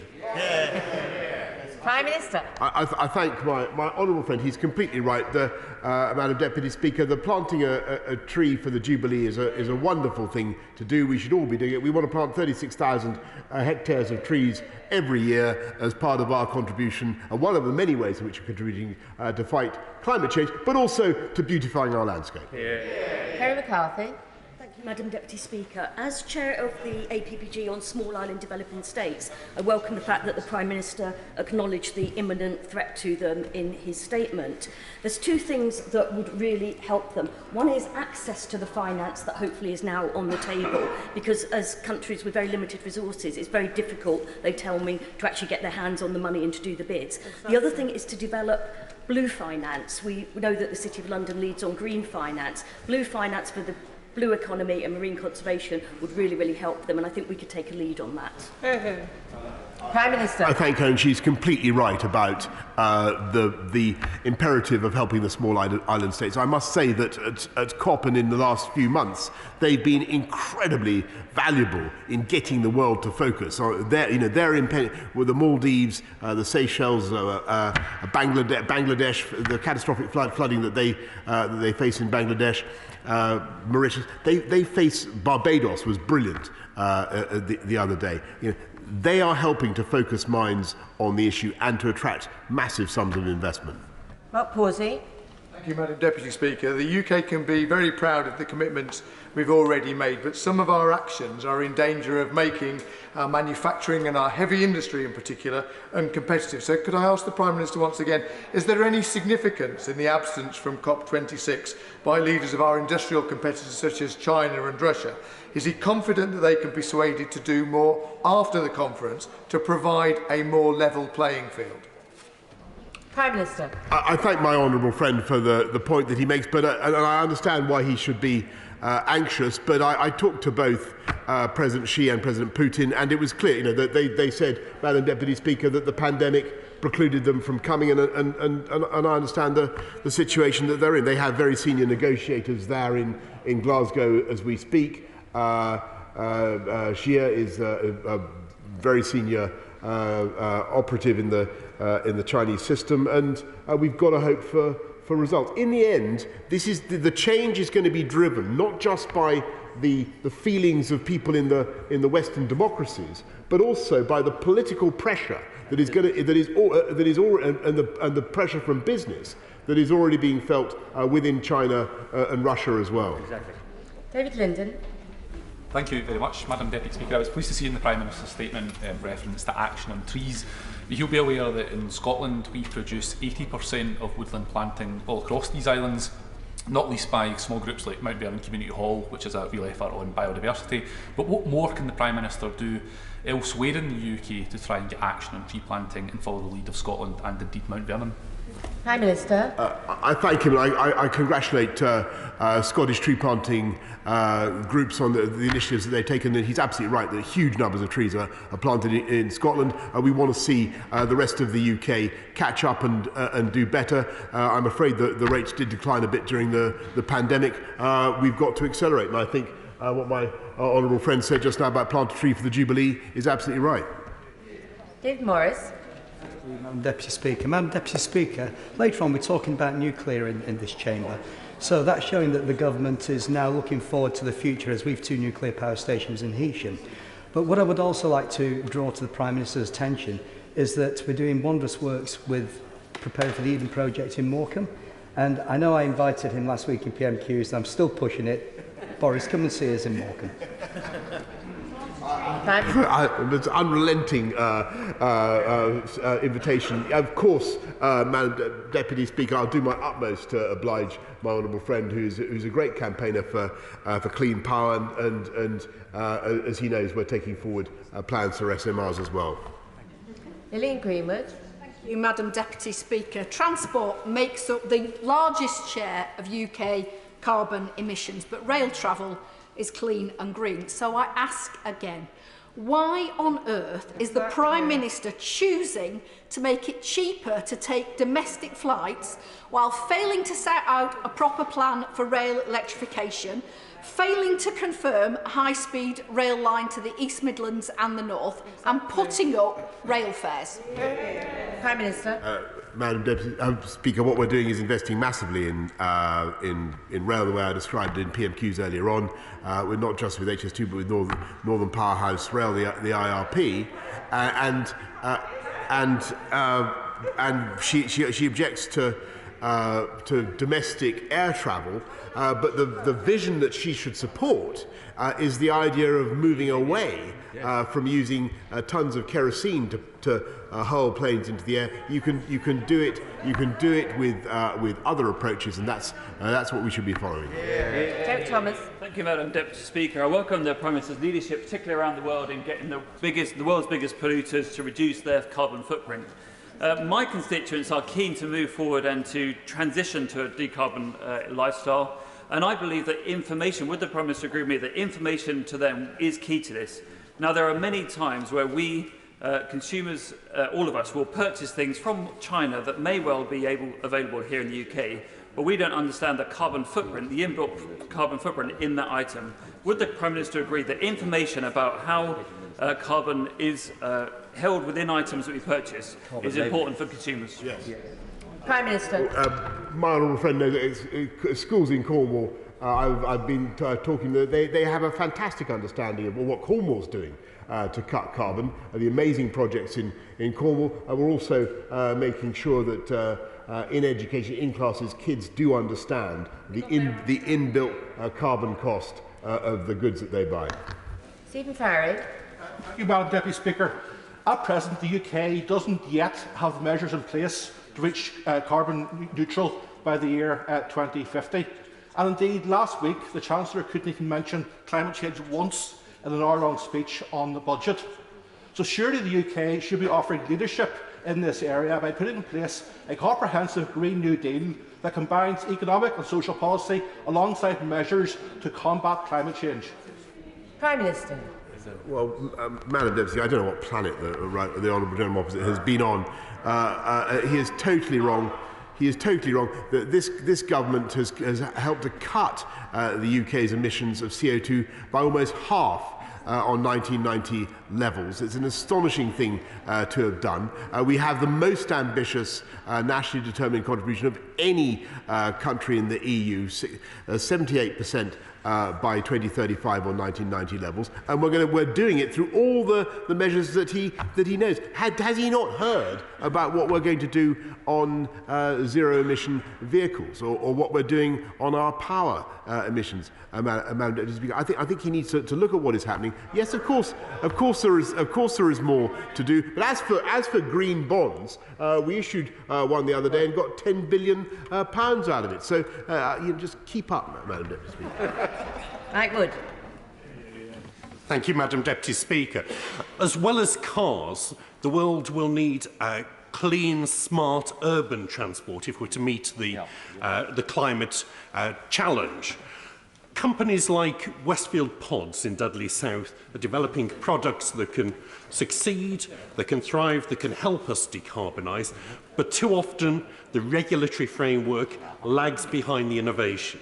Will the Prime Minister work with ministers and our international partners to develop international type approval standards so that these products can succeed, that we can decarbonise transport on an urban level as well as in personal cars? Minister. I agree 100% with what my honourable friend has said, and I'm looking forward to seeing the Westfield Pods and their means of conveying human beings around. I can't quite imagine what they are, but what we want, Amanda, in this country is regulators for growth. We want an approach and for green growth, and we need a much more proactive approach that engages with brilliant ideas like that. Cat Smith. Thank you, Madam Deputy Speaker. Moving to rail travel and away from more carbon-intensive forms of transport is going to be essential if we're to meet our ambitions to tackling the climate emergency. 2 years ago, the Prime Minister visited Poulton and announced that it was his commitment to reopen the railway line to Fleetwood. So can he tell my Fleetwood constituents what progress he's making with that and when they can expect to catch the train from Fleetwood into the entire national rail network? Prime Minister. I think what we're doing is a general programme of beaching reversals around the country. I'll get back to her as soon as I can about what is happening in Bolton, but this is the biggest investment in rail for a century or more. Henry Smith. Thank you, Madam Deputy Speaker. An estimated 15% of global carbon emissions comes from livestock production around the world, more than all transportation put together. On the former, what discussions have been had at COP26 with our international partners on reducing that? And on the latter, also what discussions have there been in terms of the rest of the world taking the lead from the United Kingdom in terms of sustainable aviation technology? Prime Minister. Thank you. So first of all, on livestock emissions, my honourable friend is absolutely right that methane is a very powerful greenhouse gas. It does degrade quite fast, methane, so it's not as bad as CO2 in some ways, but we do need to cut methane emissions. We've committed to doing it by 30%. Agriculture is a particularly difficult problem, but there are ways of doing it, and without moving away from livestock farming, there are things you can do with breeding and other techniques to reduce methane emissions, and we're certainly looking at that. Tony Lloyd. Thank you, Madam Deputy Speaker. The Prime Minister is right to tell the House and indeed the world how exciting these promises are on the reforestation, on the methane reduction, but he will also recall that 12 years ago, when the rich countries committed to $100 billion every year transfer to the poor, there was no mechanism for measuring that progress, and the world failed. Can he tell us what the legacy will be, particularly around deforestation, so that there is a proper mechanism that holds to account President Bolsonaro, the Indonesians, wherever it may be? Prime Minister. Yes, he makes a very incredibly important point, and that there are two ways of holding the governments to account, whether it's China, Brazil, Russia, any or ourselves. And the first is that it's not only the governments that have signed up, but also corporations, the big commodities corporations, the big Cargill or whoever. They have agreed no longer to use products that are sourced as a result of deforestation. And consumers will hold them to account as well as governments for what they do. Secondly, the financial institutions worth trillions, Barclays, Aviva, many financial institutions around the world have agreed that they will not finance projects that depend upon deforestation. And again, their investors, their shareholders, everybody involved in those will hold them to account for what they do. And if they cheat and if they invest in deforestation, they will suffer. Because, as I said earlier on to the House, what is changing now is the power of the consumer, the power of the voters, the power of the world that wants their governments to do the right thing now. Sam Baines. Thank you, Madam Deputy Speaker. Would the Prime Minister join with me in congratulating the staff and pupils at Ysgol Dinas Bran in Llangollen, whom I visited recently, Dinas Bran, on the excellent work that they're doing in studying climate change and also making sure, working closely with the Denbighshire County Council to make sure that their school operates on a carbon neutral basis. Prime Minister. Well, I guess it's a great pleasure to congratulate Ysgol Dinas Bran, which I know from my own abortive attempt to win the seat that he's now that he now represents so well, and I thank them for what they're doing, and I think they're quite right to set the example that they're setting. All new schools in our country are carbon neutral. Vera Hophouse. Thank you, Madam Deputy Speaker. I want to thank him for the update on the G20 summit and COP26, and also for listening very carefully from the suggestions from these benches. I'm sure he too will be very disappointed that the G20 could not agree on an end date for domestic fossil fuel use. So will he be brave, show leadership and set an end date for the extraction and domestic use of all fossil fuels in the UK? We will have no fossil fuels in our power generation system at all from 2035, Madam Deputy Speaker. Geraint Davis. Madam Deputy Speaker, 6% of global GDP is spent on fossil fuel subsidies, which is destroying our planet. And China spends more on fossil fuel subsidies than the United States, Russia and Europe, the EU, combined. So will he take leadership on reducing fossil fuel subsidies, but in particular support carbon border taxes being promoted by the EU, so we don't have a situation where UK steel, for instance, made in Wales, is being displaced by Chinese steel made from coal, which is twice the carbon footprint, so we can protect local jobs and save the planet through green trade. Prime Minister.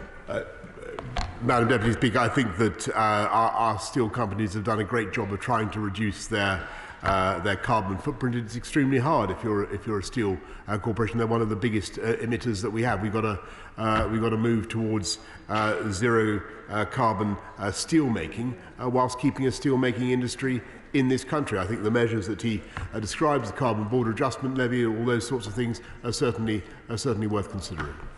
Margaret Ferrier.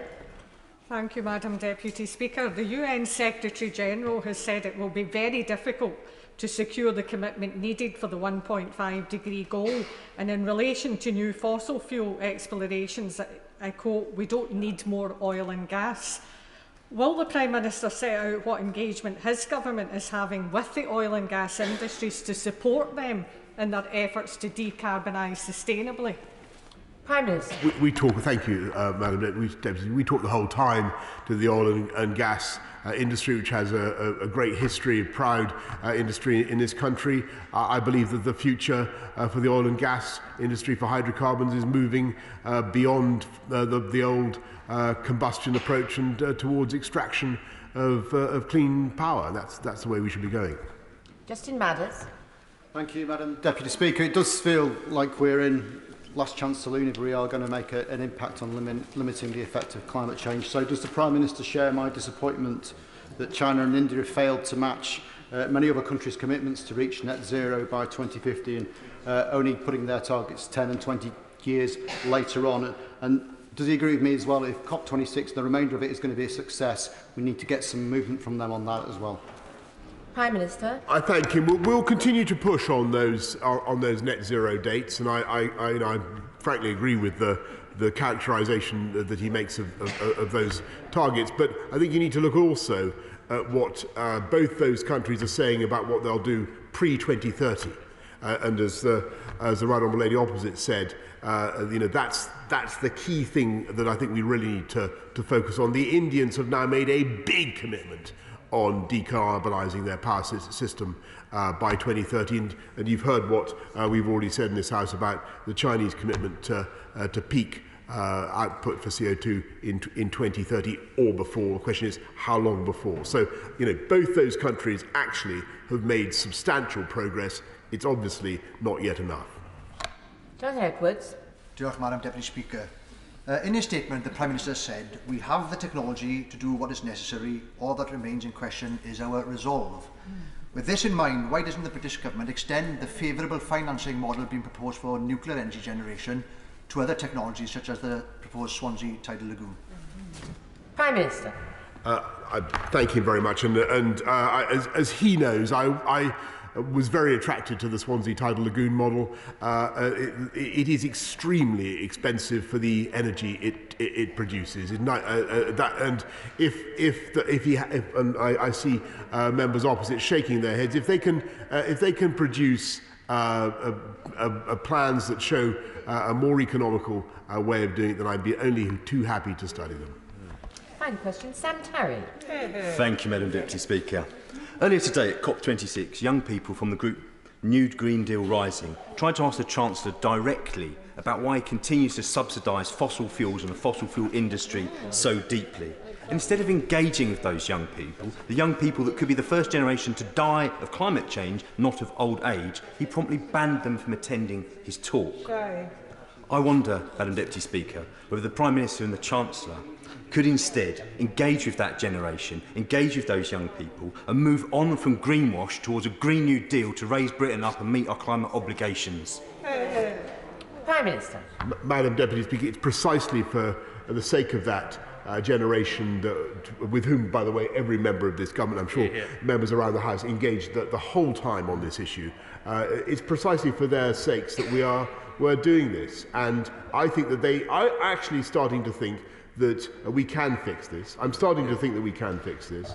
I was pretty gloomy a while back, but I do think that we have the technology. We certainly have the finance. I think we have a growing package of solutions that we can bring to bear. And I think it will be a massive benefit to young children growing up in this country. And I hope, because one of the things I worry about is young people in this country are mentally very badly affected by the prospect of serious climate change. I think it's something that preys on their minds. And we need to lift that burden from them and show them that there is a more hopeful alternative. And I really think that is starting to appear. I thank the Prime Minister for his statement, and we now come to the 10-minute rule motion. Robert Halfon. Thank you, Madam Deputy Speaker. I beg to move that leave be given to bring in a bill to make provision for educational settings, including early years, schools, colleges and universities, to be classed as essential infrastructure and remain open to all students during public health and other national emergencies and for connected purposes. Between the start of the pandemic and July 2021, British children were out of their classrooms almost half of the available school days as a result of nationwide shutdowns and isolations. The majority of the country's universities switched to remote learning, with many students still not returned to full face-to-face teaching. These closures wielded a hammer blow to our children and young people's education and well-being.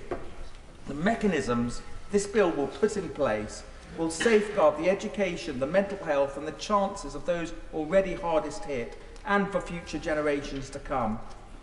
Before I begin Let me take a moment to give special thanks to the teachers and support staff who did all they can to keep children learning over the past 18 months.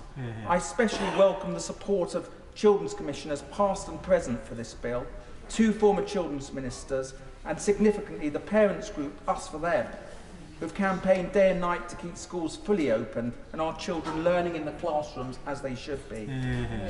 It's beyond doubt that for those who engage in online learning, less material was covered than would have been in the classroom. Moreover, many children could not participate in online learning at all. School closures and the move to online learning increased the existing inequalities between those from disadvantaged backgrounds and their better off peers. Mr. Speaker, the facts speak for themselves and testify to what parents know instinctively. A tablet is no substitute for in-person schooling and the inspiration and guidance that teachers and support staff provide. A laptop cannot replace the enriching, nurturing and skills-building environment that the school community gives to our children, enabling them to thrive and develop to reach their potential. A screen cannot replace the social interaction and friendships that are the essential building blocks of childhood. And perhaps worst of all, school closures increase existing inequalities between those from disadvantaged backgrounds and their better off peers. Mr. Speaker, we must face, Madam Deputy Speaker, we must face and address head-on the brutal reality that school closures have been a national disaster for our children. Over the past 18 months, the 4 horsemen of the education apocalypse have galloped towards our young people, threatening their futures, holding them back from climbing the ladder of opportunity. The negative impacts of the pandemic are stark. School closures have contributed to a widening attainment gap, worsening mental health, not to mention numerous safeguarding hazards and diminished lifetime chances. Even prior to the pandemic, disadvantaged pupils were already 18 months of learning behind their better off peers by the time they took their GCSEs. The pandemic has turned the attainment gap into a chasm, undoing the significant amount of progress made over this last decade. Recent research published by the Education Policy Institute shows that at a national level, the average learning losses for primary school pupils were 3.4 months in maths and 2.2 months in reading. Disadvantaged pupils, even greater, 4.2 months lost in maths, 2.7 months for reading. A tsunami of mental health problems now threatens to overwhelm our young people. 1 in 6 children now has a probable mental health disorder, up from 1 in 9 in 2017. And the Department for Education itself has concluded that the evidence for the impact of school closures on mental health and well-being is substantial and consistent. Schools and educational settings play a vital role in safeguarding our young people from harm. Without that safety net, too many vulnerable youngsters have slipped through the cracks. Devastating figures from the Centre for Social Justice show that 100,000 children have failed to return to school for the most part since they reopened. And during the first lockdown, 94% of vulnerable children were not in school. And a significant increase in social service referrals, domestic abuse and child safeguarding concerns was reported between April 2020 and March 2021. When the directors of children's services across the country have linked the pandemic restrictions and the closure of childcare settings. And finally, Madam Deputy Speaker, it's estimated that school closures will cost our young people between 78 and 154 billion pounds in lost earnings over the course of their lifetimes. And that figure is an optimistic scenario. In the worst case, this could be as much as 463 billion pounds lost. Report after report speaks to those harms, but they were not an unfortunate inevitability of an international public health emergency. Our children have missed more than double the amount of school than children in other countries, such as France, Spain, Austria and Lithuania. British children have missed more school than any other country in Europe except Italy. So, Madam Deputy Speaker, I come to my schools and educational settings bill. Currently, the term essential infrastructure is used in our legislation to describe facilities and systems necessary for a country to function and upon which our daily lives depend. It would be inconceivable to close power stations, hospitals or food retailers during a time of crisis, and rightly so. They are lifelines to our communities. But the educational devastation of the last 18 months has made it abundantly clear that for children, families and society, schools must also be seen as lifelines. In guidance issued in 2020, the government defined educational institutions as essential infrastructure, along with providers of power, healthcare and water. But despite this nominal definition, during the first and third lockdowns, schools were closed to most pupils, while other essential infrastructure remained open. It's our duty now to treat schools as essential infrastructure, not just in word, but in deed. And to that end, Madam Deputy Speaker, this bill will recognise and define educational settings as essential infrastructure in practice by enshrining in statute that we must never close our schools again, save for the most dire and exceptional circumstances. Furthermore, the bill will put in place a triple lock of protections. This will mean that before any national or regional closure, the advice of the Children's Commissioner must first be sought on whether such a closure is necessary and laid before Parliament. We rightly follow the science and advice of SAGE and the JCVI when it comes to our health, so it's very logical that we must also follow the advice provided by those with the best interests of our children at the heart of their mandate. And secondly, any proposed school closure must be debated and approved by the House. And thirdly, in the event of an agreed closure, every 3 weeks that schools remain closed, the Education Secretary must return to Parliament again, having sought the advice of the Children's Commissioner to seek its reapproval for a continued closure. This triple lock will ensure the needs and rights of children and young people are considered and upheld. It will mean that the relevant experts are consulted and their advice acted on. It will ensure that this House is fully involved and accountable for any future decisions to close school and disrupt schooling. And lastly, it will make certain that any future disruption will be tightly time limited. These measures are no less than our children deserve, Madam Deputy Speaker. Diogenes once said, "The foundation of every state is the education of its youth." We must learn from our experience over the course of the pandemic to make sure that we prioritise children's education moving forwards. We owe it to our young people to safeguard the educational futures that COVID-19 put on hold. Anything less would be a dereliction of duty. The question is that the Right Honourable Member have leave to bring in the bill. As many as are of that opinion say aye. Aye. Of the contrary, no. I think the ayes have it. The ayes have it. Who will prepare and bring in the bill?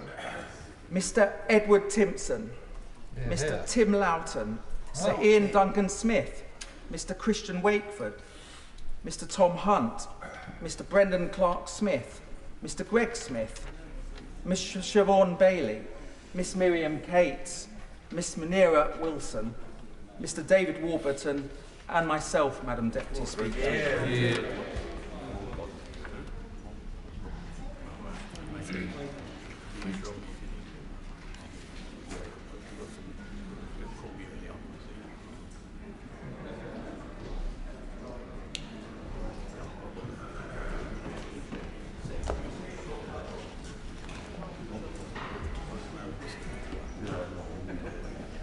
Robert Halfon.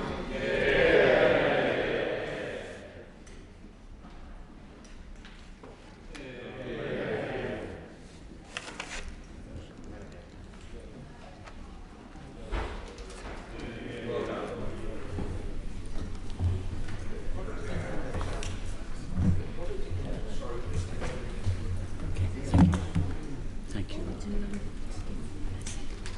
Thanks so much. Schools and educational settings, essential infrastructure and opening during emergencies bill. Second reading what day? Friday the 4th of February 2022. Friday the 4th of February 2022. Thank you. Order. Order. Order. Thank you very much.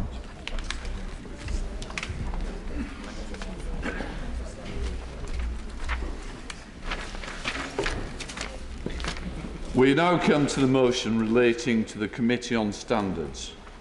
Before the debate begins, I think it will be helpful to set out the procedure to be followed. The Leader of the House will move the motion. I will also allow enough time at the end of the debate to ensure the Chair of the Committee Standards has got the opportunity to respond to the debate. I have one other point to make. Honourable members are of course free to consider and, if they wish, criticise the process the House has set in place to be considered of members' conduct. However, there is a long tradition of not tackling individuals such as officers of the House who are not here to defend themselves or have an ability to defend themselves and are doing the job the House itself has set them up to do. I remind the House that good temper, moderation are the characteristics of the parliamentary language. So I just want to say, please, let's keep calm, let's keep sensible, and let's make sure the House has a debate that we can be respectful of and tolerant to each other. So I inform the House that I have selected the amendment in the name of Dame Andrea Leadsom. Under the terms of the business motion agreed yesterday, that amendment will be moved formally at the end of the debate, but of course you will speak sooner. Right, we now come, and I call the Leader of the House. Leader. Thank you, Mr. Speaker. I beg to move the motion standing in my name on the order paper. Mr. Speaker, as Leader of the House of Commons, it is important that I bring forward this motion to facilitate debate upon the report by the Committee of Standards. I have said before that members of Parliament must uphold the highest standards in public life. That is why the process for this House to consider standards infractions is of the utmost importance. It must be fair, robust, and command respect across the whole House. There must be tough and robust checks against lobbying for profit. There must be a proper process to scrutinise and, if necessary, discipline those who do not follow the rules. However, it is also my role as Leader of the House to listen to the concerns and thoughts of members across the House, which are now too numerous to ignore. Since the publication of this report, many honourable members have expressed their concern about the way in which this report was prepared, and this is evident in the amendment to the motion that has been tabled by my right honourable friend, the member for South Northamptonshire. Mr. Speaker, today I come not to defend my right honourable friend, the member for North Shropshire, but to consider the process by which he has been tried. It is not for me to judge him, others have done that, but was the process a fair one? Let justice be done, though the heavens fall. Any disciplinary process, concerned as it is with people's jobs and livelihoods, must be fair and respect basic principles of natural justice. The concerns that have been raised with me in this case and other standards cases by honourable members from government and opposition parties include the lack of examination of witnesses and the unused mechanism for the appointment of an investigatory panel, the interpretation of the rules relating to whistleblowing, the length of time taken for, and the lack of continuity in participation in investigations, the application of aggravating factors, and the absence of the right of appeal. Mr. Speaker, I will of course give way to my honourable friend. I'm very grateful. He refers to the lack of appeal point, which I've heard on a number of occasions on this matter. Isn't the oversight of the Committee on Standards, or indeed the judgment of this House, both effective appeal processes in this matter? Mr. Speaker, the committee is clearly not an appeal process because it is the committee's report that comes before us. It is not the Commissioner's report, and the Commissioner is the advisor to the committee, supervised by the committee. I wish it were right, as my honourable friend suggests, that this chamber were the Court of Appeal. But we have seen, as this matter has been discussed, how quickly what goes on in this chamber becomes partisan. And I feel,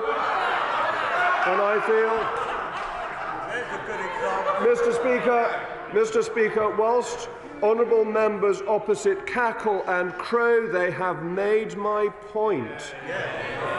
It is a sadness to me that this chamber is not, as one would hope it could be, the apolitical court of appeal for standards cases, but the other side has absolutely no desire to do that. Therefore, we need to look at an independent appeals process, as we have with the independent experts panel. Of course, I give way to the Honourable Lady. The Honourable Lady. I thank the leader, and I simply ask him this question, which I ask of all members opposite.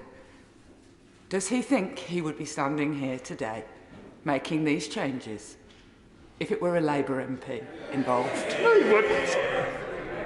I think the Honourable Lady knows me well enough to know that the answer is yes. I would have no hesitation if I thought an honourable member opposite had not had a proper process and had had representations of that kind in doing exactly the same. And the Honourable Lady has made this point herself when she has... I'm answering her honourable friend, so patience. The Honourable Lady has made this point in previous debates when she has raised points saying she would have done it regardless of the party. And in my view, she said that in good faith, and I accepted her good faith, and I hope that she will do the same for me. I'll give way to the Honourable Lady. I thank the Leader of the House for giving way. Today's debate could be a turning point and not of the kind that I think many of us would like to see. Can he tell the House how often this House has overturned a report of a Standards Committee with respect to the behaviour of a particular member? I'm afraid the Honourable Lady hasn't troubled to read the amendment. The amendment is not overturning the report of the Standards Committee. It is looking into whether or not there should be a form of appeal and setting up a committee to look at how standards is working. And there have been, as I was saying, Mr. Speaker, problems with the process. Let me turn first to the examination or non-examination of witnesses. Paragraph 6 to 10 of Standing Order 150 allow the Commissioner to appoint an investigatory panel to assist in establishing the facts relevant to an investigation. The Standards Committee is also able to request that the Commissioner appoint such a panel. Under these provisions, the Commissioner chairs this committee with two assessors who would advise the Commissioner but have no responsibility for the findings. One would be a legal assessor and the other a senior member of the House who would advise on parliamentary matters and be appointed by you, Mr. Speaker. The Commissioner would determine the procedures and could appoint counsel to assist the panel.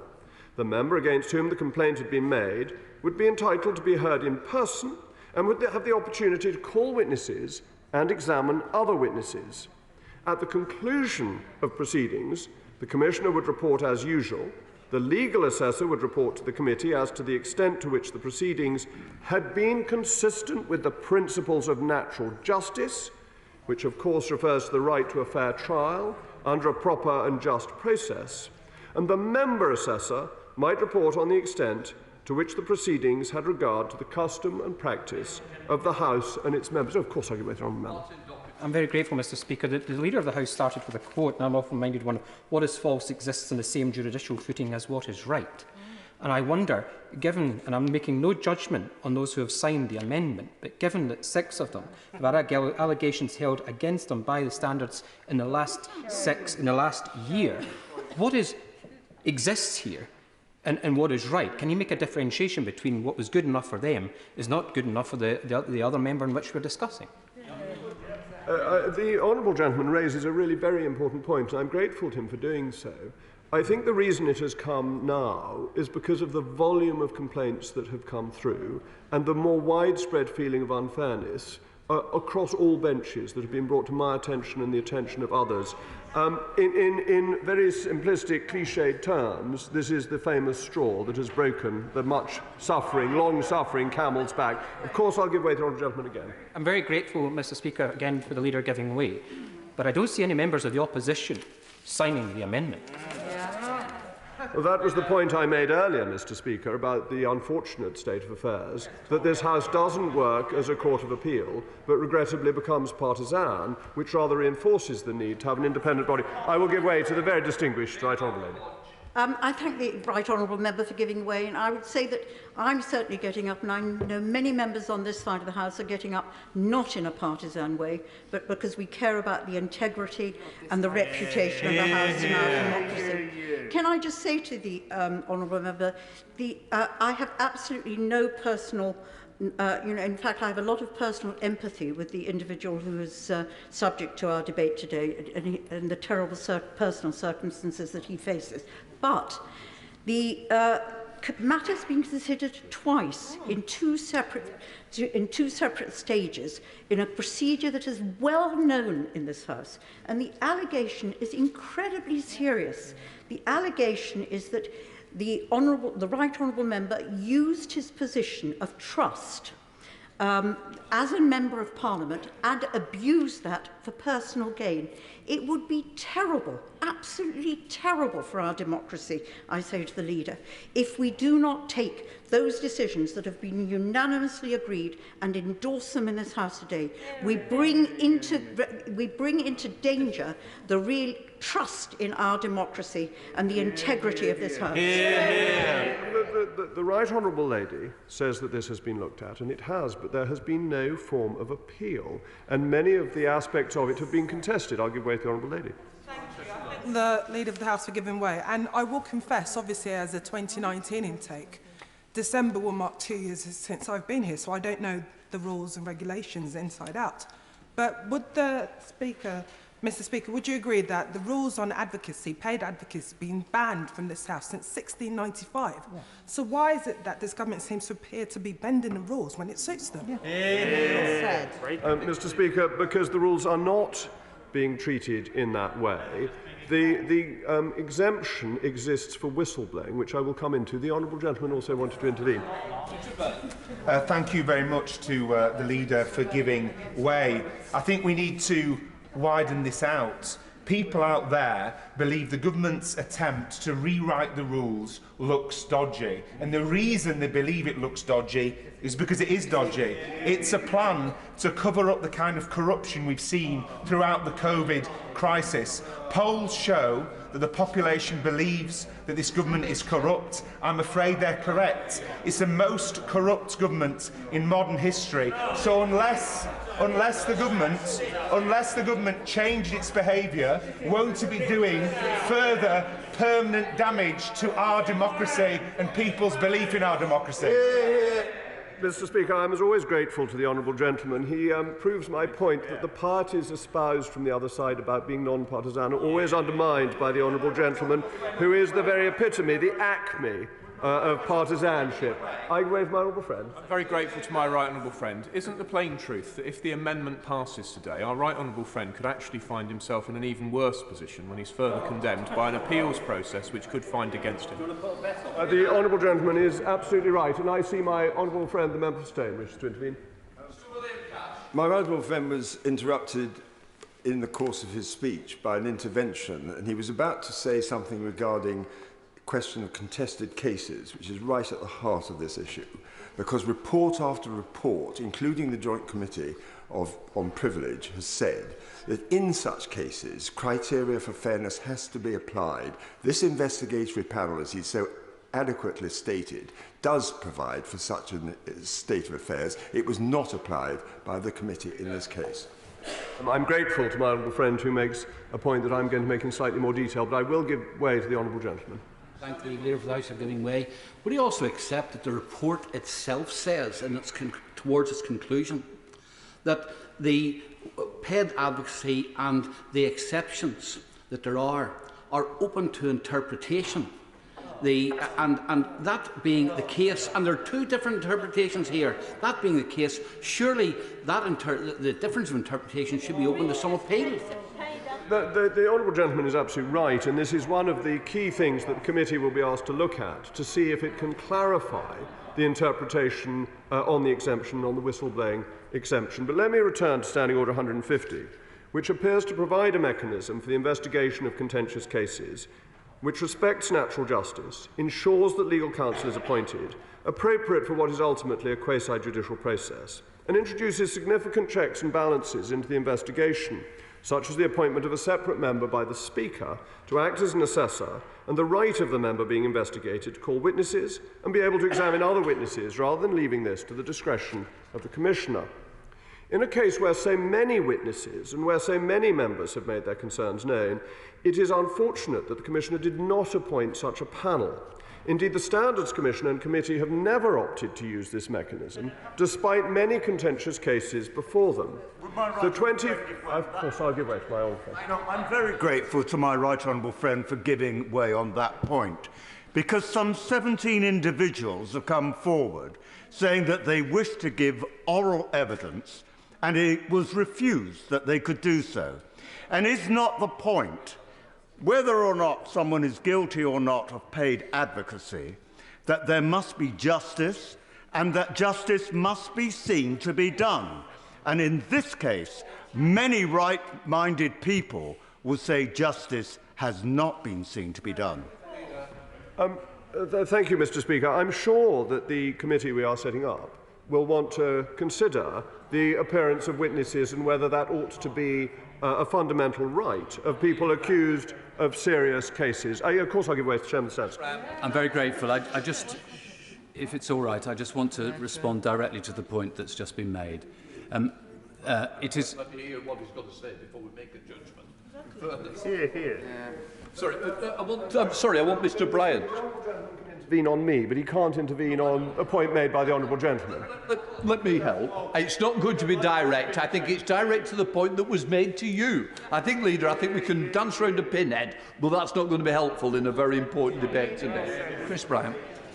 I just wanted to make a very simple point, which is that we reviewed and read all the witness statements.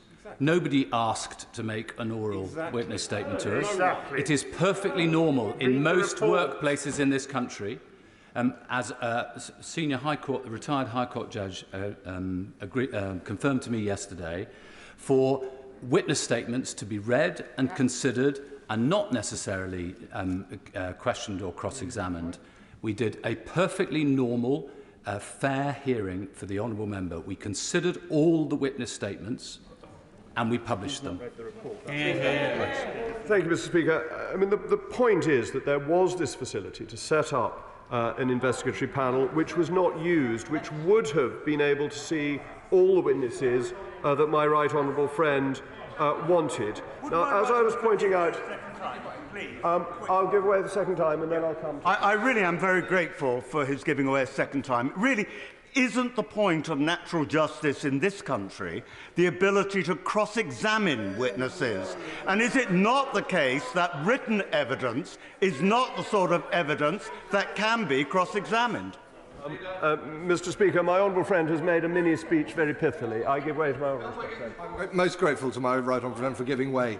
Once again, we're seeing this become partisan, and we're examining the cases of the individual. But for me, the key thing that's not right is that even the Commissioner is in an impossible position, and therefore we desperately need to reform a system that puts the staff in that place. I'm grateful to my honourable friend because that helps me get back to the point around process. And the 2015 Standards Committee report in the standard system in the House of Commons, which noted that the provisions relating to the panel had never been invoked and questioned why the investigatory panel was necessary and recommended that the provisions be reviewed. However, the House never chose to remove these provisions, so this was an active mechanism open to the Commissioner and the Committee, which they decided not to use.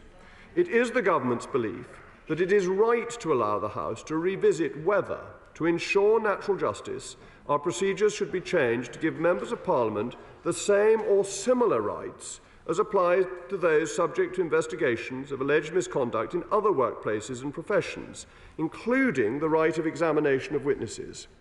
Turning to my right honourable friend's amendment, the Select Committee could consider, for example... Well, yes, all right, I'll give way. Can I just add that anybody who is complaining about the amendment in front of the House this afternoon is complaining about the procedures of this House as they exist in respect of standards cases. If all standards cases come to this House for this House to dispose of as it thinks fit, and that is what this House is debating now, and that is perfectly legitimate. And the reason why the mechanism he refers to has never been used is because, unlike what was recommended by the Committee on Standards in Public Life, it's the Commissioner that would chair that panel. It should be chaired independently to be an independent appeals process. So it's never been used because it would be so likely to arrive at the same conclusion. I'm grateful to my honourable friend. It is really important to remember that this House can never be and should never be a mere rubber stamp. That is not our purpose. We are a sovereign Parliament. But as I was saying, turning to my right honourable friend's amendment, the Select Committee could consider, for example, whether the standing orders should be changed so that a panel was always established in contentious cases, or consider a new mechanism to ensure witnesses were always called and examined. I would also like to turn to whistleblowing and its relationship to rules on lobbying, as raised by the honourable gentleman. The rules related to paid advocacy have been considered many times over the years and rightly place restrictions on members. In 2012, the House recognised the need for a whistleblowing provision to make clear that in exceptional cases, if there were some serious wrong, a member could approach the responsible minister or public official, even if doing so might incidentally benefit a paying client. Concerns have been expressed about the Commissioner and the Committee's interpretation of the application of this exemption in the case of serious public policy issue, and whether the balance was correctly struck. We must therefore think carefully about how we protect the ability of our MPs to raise issues where they see them, while ensuring our system is robust against abuse. The balance is worth examining, and a Select Committee appointed for the purpose of reviewing our standard system would be able to give it due consideration. I give way to the honourable gentleman. I thank the Leader of the House for giving way. Look, any member, regardless of political affiliation, if they are involved with paid advocacy to the tune of £100,000 per year, I would expect that House, the committee, will come to the same conclusion. Any political party, any affiliation. This will be a matter for the committee to look at, but what I would say is the purpose of the exemption is for serious wrong. And as my right honourable friend has pointed out, the problems he pointed out with milk and with carcinogens in processed food saved lives. So if you come into information because of an outside interest, should you really hold it back, Mr. Speaker, from government officials if it would save life? I'll give way to the right honourable gentleman. I'm grateful to the Leader for giving way. I am not without sympathy for the proposition that the rules require reform in this regard. But he knows, as we all know, that when the House requires reform, it can only be done effectively by building consensus. And we build the consensus first, and then we bring it to the Chamber. Right. This Chamber is never, I'm afraid, where we build consensus. And surely it is apparent to the Leader already that even if the House votes to constitute the Select Committee today, then the prospects of achieving consensus in that Select Committee now are as remote as they would be in the Chamber today. The way in which the government is going about with, I'm afraid, is self-defeating. The right honourable gentleman is a very experienced member and quite rightly points out that consensus in this chamber is very hard to achieve, and indeed this chamber is physically designed not to achieve. But I would say that our Select Committee processes do manage to achieve consensus from pretty stiff contention in this chamber on occasions, and therefore I would be more optimistic about the ability to have a committee that could come to consensus. I'll give way to the honourable gentleman and then the right honourable lady. For him giving way. Because the Leader of the House is so utterly detached from the reality of most working MPs in here, could I just acknowledge to him that most of us don't need to get paid £100,000 to do the job we're already paid for? If we think there is something that is endangering our residents' lives, we do it for free. Well, I'm glad I saved up the right honourable lady to be next, because that point was so fatuous it's not worth answering. The right honourable lady. Can I thank the Leader of the House for giving way? The cross-party committee, including lay members, has already considered this issue and has come to a unanimous conclusion.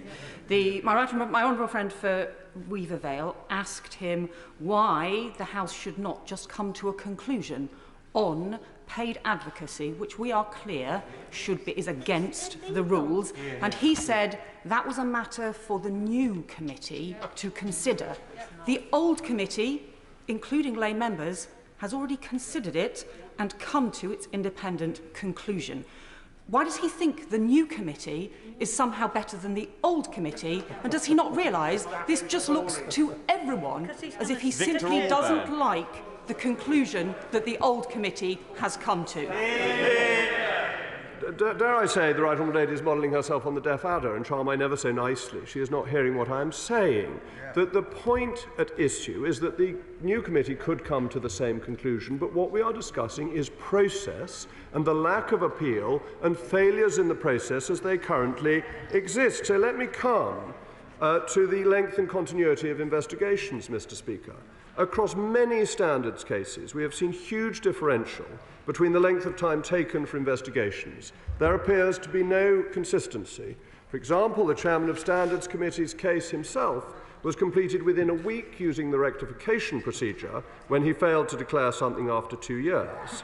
This is contrasted by the lengthy investigation into my right honourable friend's case, which has taken just over 2 years from the start of the inquiry to the publication of the committee's report.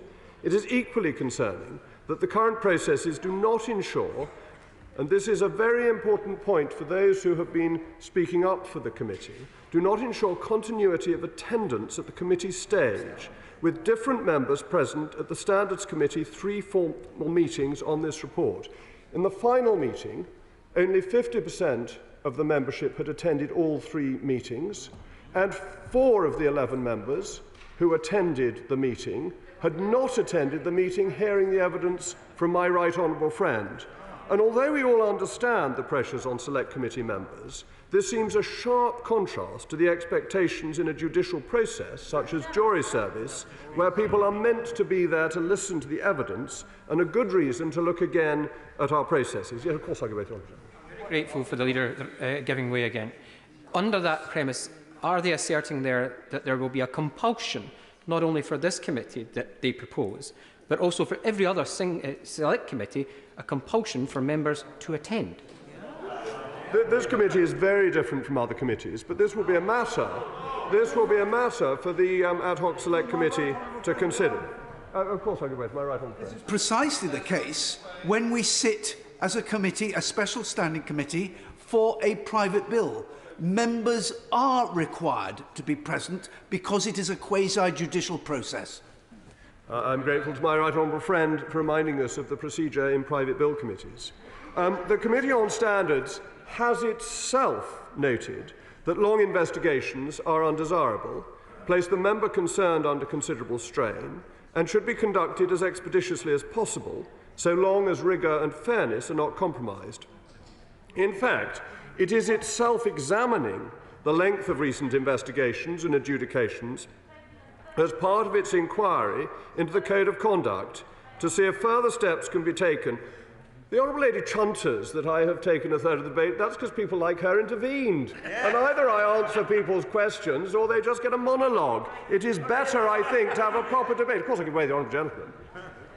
Under his government, an MP can be found guilty of sexual harassment and retain the Conservative whip, can be oversee law and order and keep the job of Home Secretary and be found guilty of bullying, can break COVID rules and be Health Secretary, can break the law and be Leader of the House, and can endanger the lives of our armed forces and allies and be promoted to Deputy Prime Minister. So why should we be at all surprised at the return of Cash for Questions Tory sleaze? Exactly. It seems to me these admirably non-partisan socialists can talk a lot of nonsense in this House and not have to correct the record later, but we shall see. Of course, if the House does introduce an appeals process, it is very important that the appeal is heard in good time.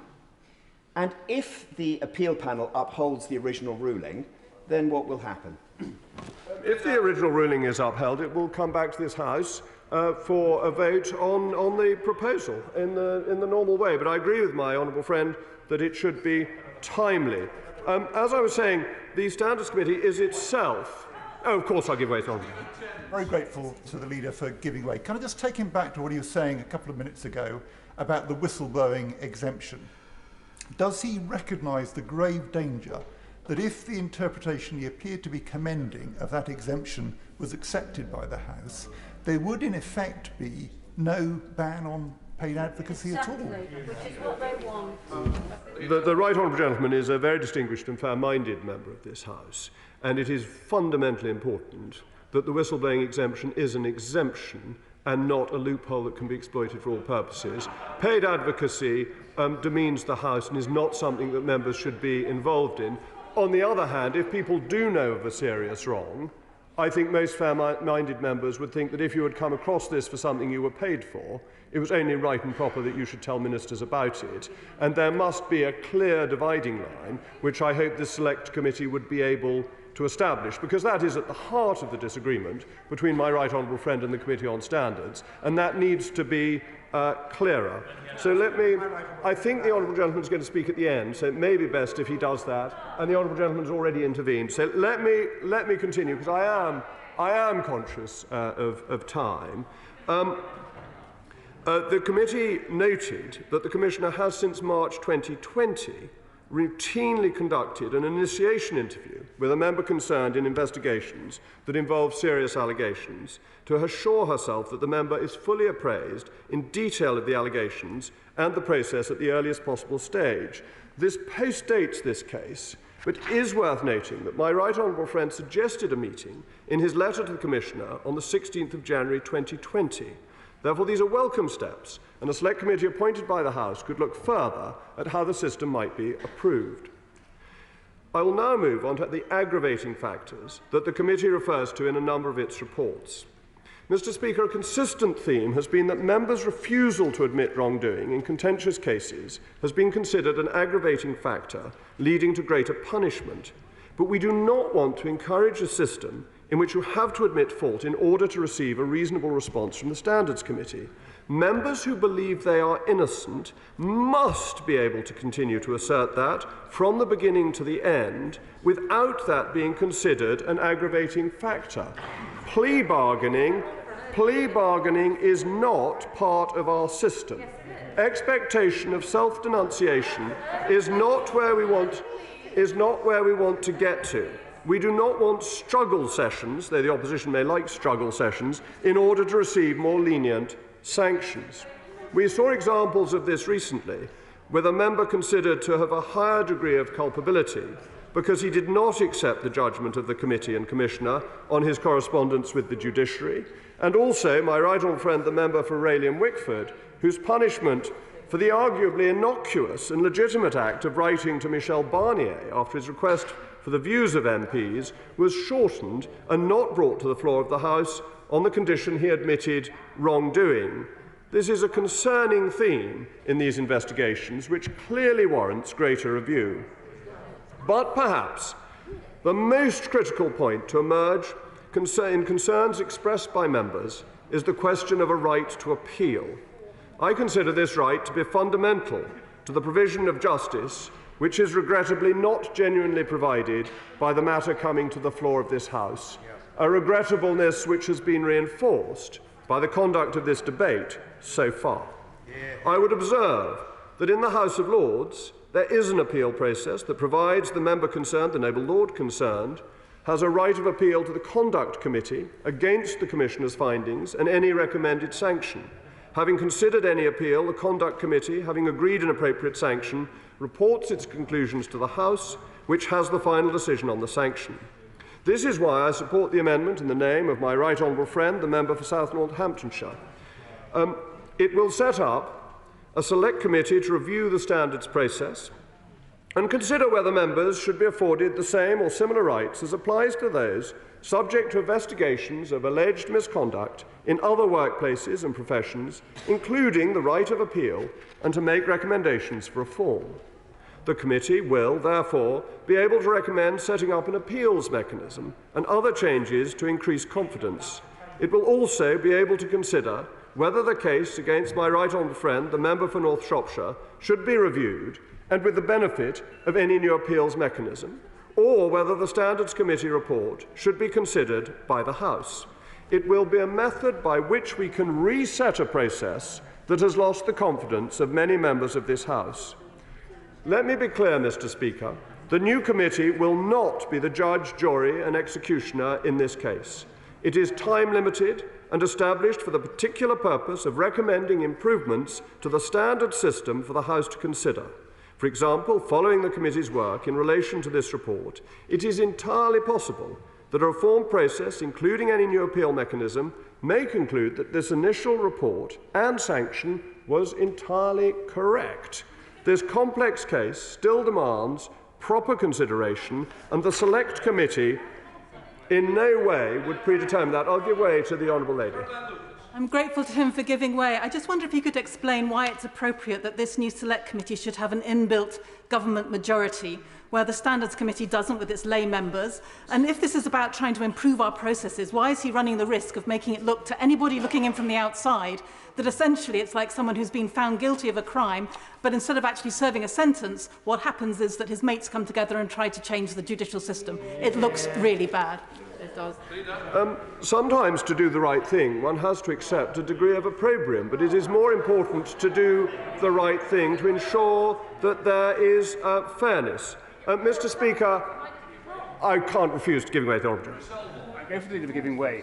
So can you explain to the House why it is in all other Select Committee positions members of this House vote for the chair? Why is it on this occasion that he has decided to appoint a chair and then still call it a Select Committee?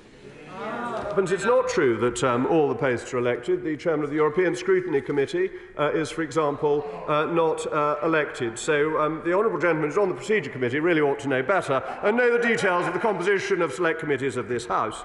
Mr. Speaker, I would like to turn briefly to a letter sent to me yesterday by union representatives about the importance. Mr. Speaker, we've only got an hour and a half to discuss this. This was time that the government gave us to discuss this. There's huge interest in this debate. Is there anything that you could do to encourage the Leader of the House to wind up his remarks? What I would say is I think the Leader just said he's coming to his conclusion now. Very clear. Leader. Mr. Speaker, thank you for your ruling. It is always a balance in this House as to whether one tries to answer as many questions as possible, which is, I think, the better way of conducting the debate. A letter sent to me yesterday by union representatives about the importance of maintaining independent and impartial investigations into misconduct. The standard system stands in contrast to the Independence Complaints and Grievance Scheme, which has an appeal panel chaired by a High Court judge for the very reason that all parties referred to the scheme must have total faith in it. It has been absolutely essential in achieving positive culture change in this House precisely because of its rigorous judicial processes, transparency of operation and evident commitment to natural justice and the right to appeal. The House should be proud of the ICGS system, and it owes a debt to my right honourable friend, the member for South Northamptonshire, for its establishment. It is clear that we can learn many lessons from its operation, and I would encourage the Select Committee to look to the ICGS system with its benefits of judicial experience as an example of how a process of independent adjudication can be set up effectively. Mr. Speaker, in summary, I'm expecting a hear for that, Mr. Speaker, because I am coming to my conclusion. There are numerous problems with the operation of the standard system, a fact which has been highlighted by the concerns of members across this House in this particular case and others. Given these concerns, I think it is only right that consideration of this report be paused until our standard system can be reviewed. Therefore, I will support the amendment so that the committee can consider whether members should have the same or similar rights as apply to those subject to investigations of alleged misconduct in other workplaces and professions, including the right of representation, examination of witnesses and appeal, and whether this case itself should continue through any reform system recommended by the new committee. Members must act when we see a situation arise that we do not believe to be compatible with the principles of natural justice. This is about the process and not the individual case. But how can one not consider the great sorrow my right honourable friend has suffered when considering this report? the suicide of his wife is a greater punishment than any House of Commons committee could inflict. And as we all know, the quality of mercy is not strained. It droppeth as the gentle rain from heaven upon the place beneath. It is twice blessed. It blesses him that gives and him that takes. It is in this way that the House should consider this case, and standards more widely. The system must provide justice, tempered by mercy, for mercy is essential to justice. The question is the motion on standards as on the order paper. I now call Shadow Leader of the House, Thangyl Debonair. Angela Riedel. Thank you, Mr. Speaker. On a point of order, the Leader of the House appears to have spent his entire time supporting the amendment and not actually moved the motion that he was actually meant to be moving. I think the leader did move it, but I do agree that it was a variation of what's gone on. But I think what I want to do is actually get the Shadow Leader of the House to actually put the other case now. Thangyl Debonair. Thank you, Mr. Speaker. It gives me no pleasure to be standing up here responding to a standards motion, although I do feel now that what I'm responding to is the right honourable gentleman proposing the amendment rather than the motion. First of all, I'd like to place on record my sincere thanks to the Standards Commissioner and her team, not only for their diligent work in carrying out this inquiry, but for all the other work that they do to actively promote high standards across this House. I would like to thank my honourable friend for the Rhondda, who is the committee chair, and all the other committee members who contributed to this thorough investigation.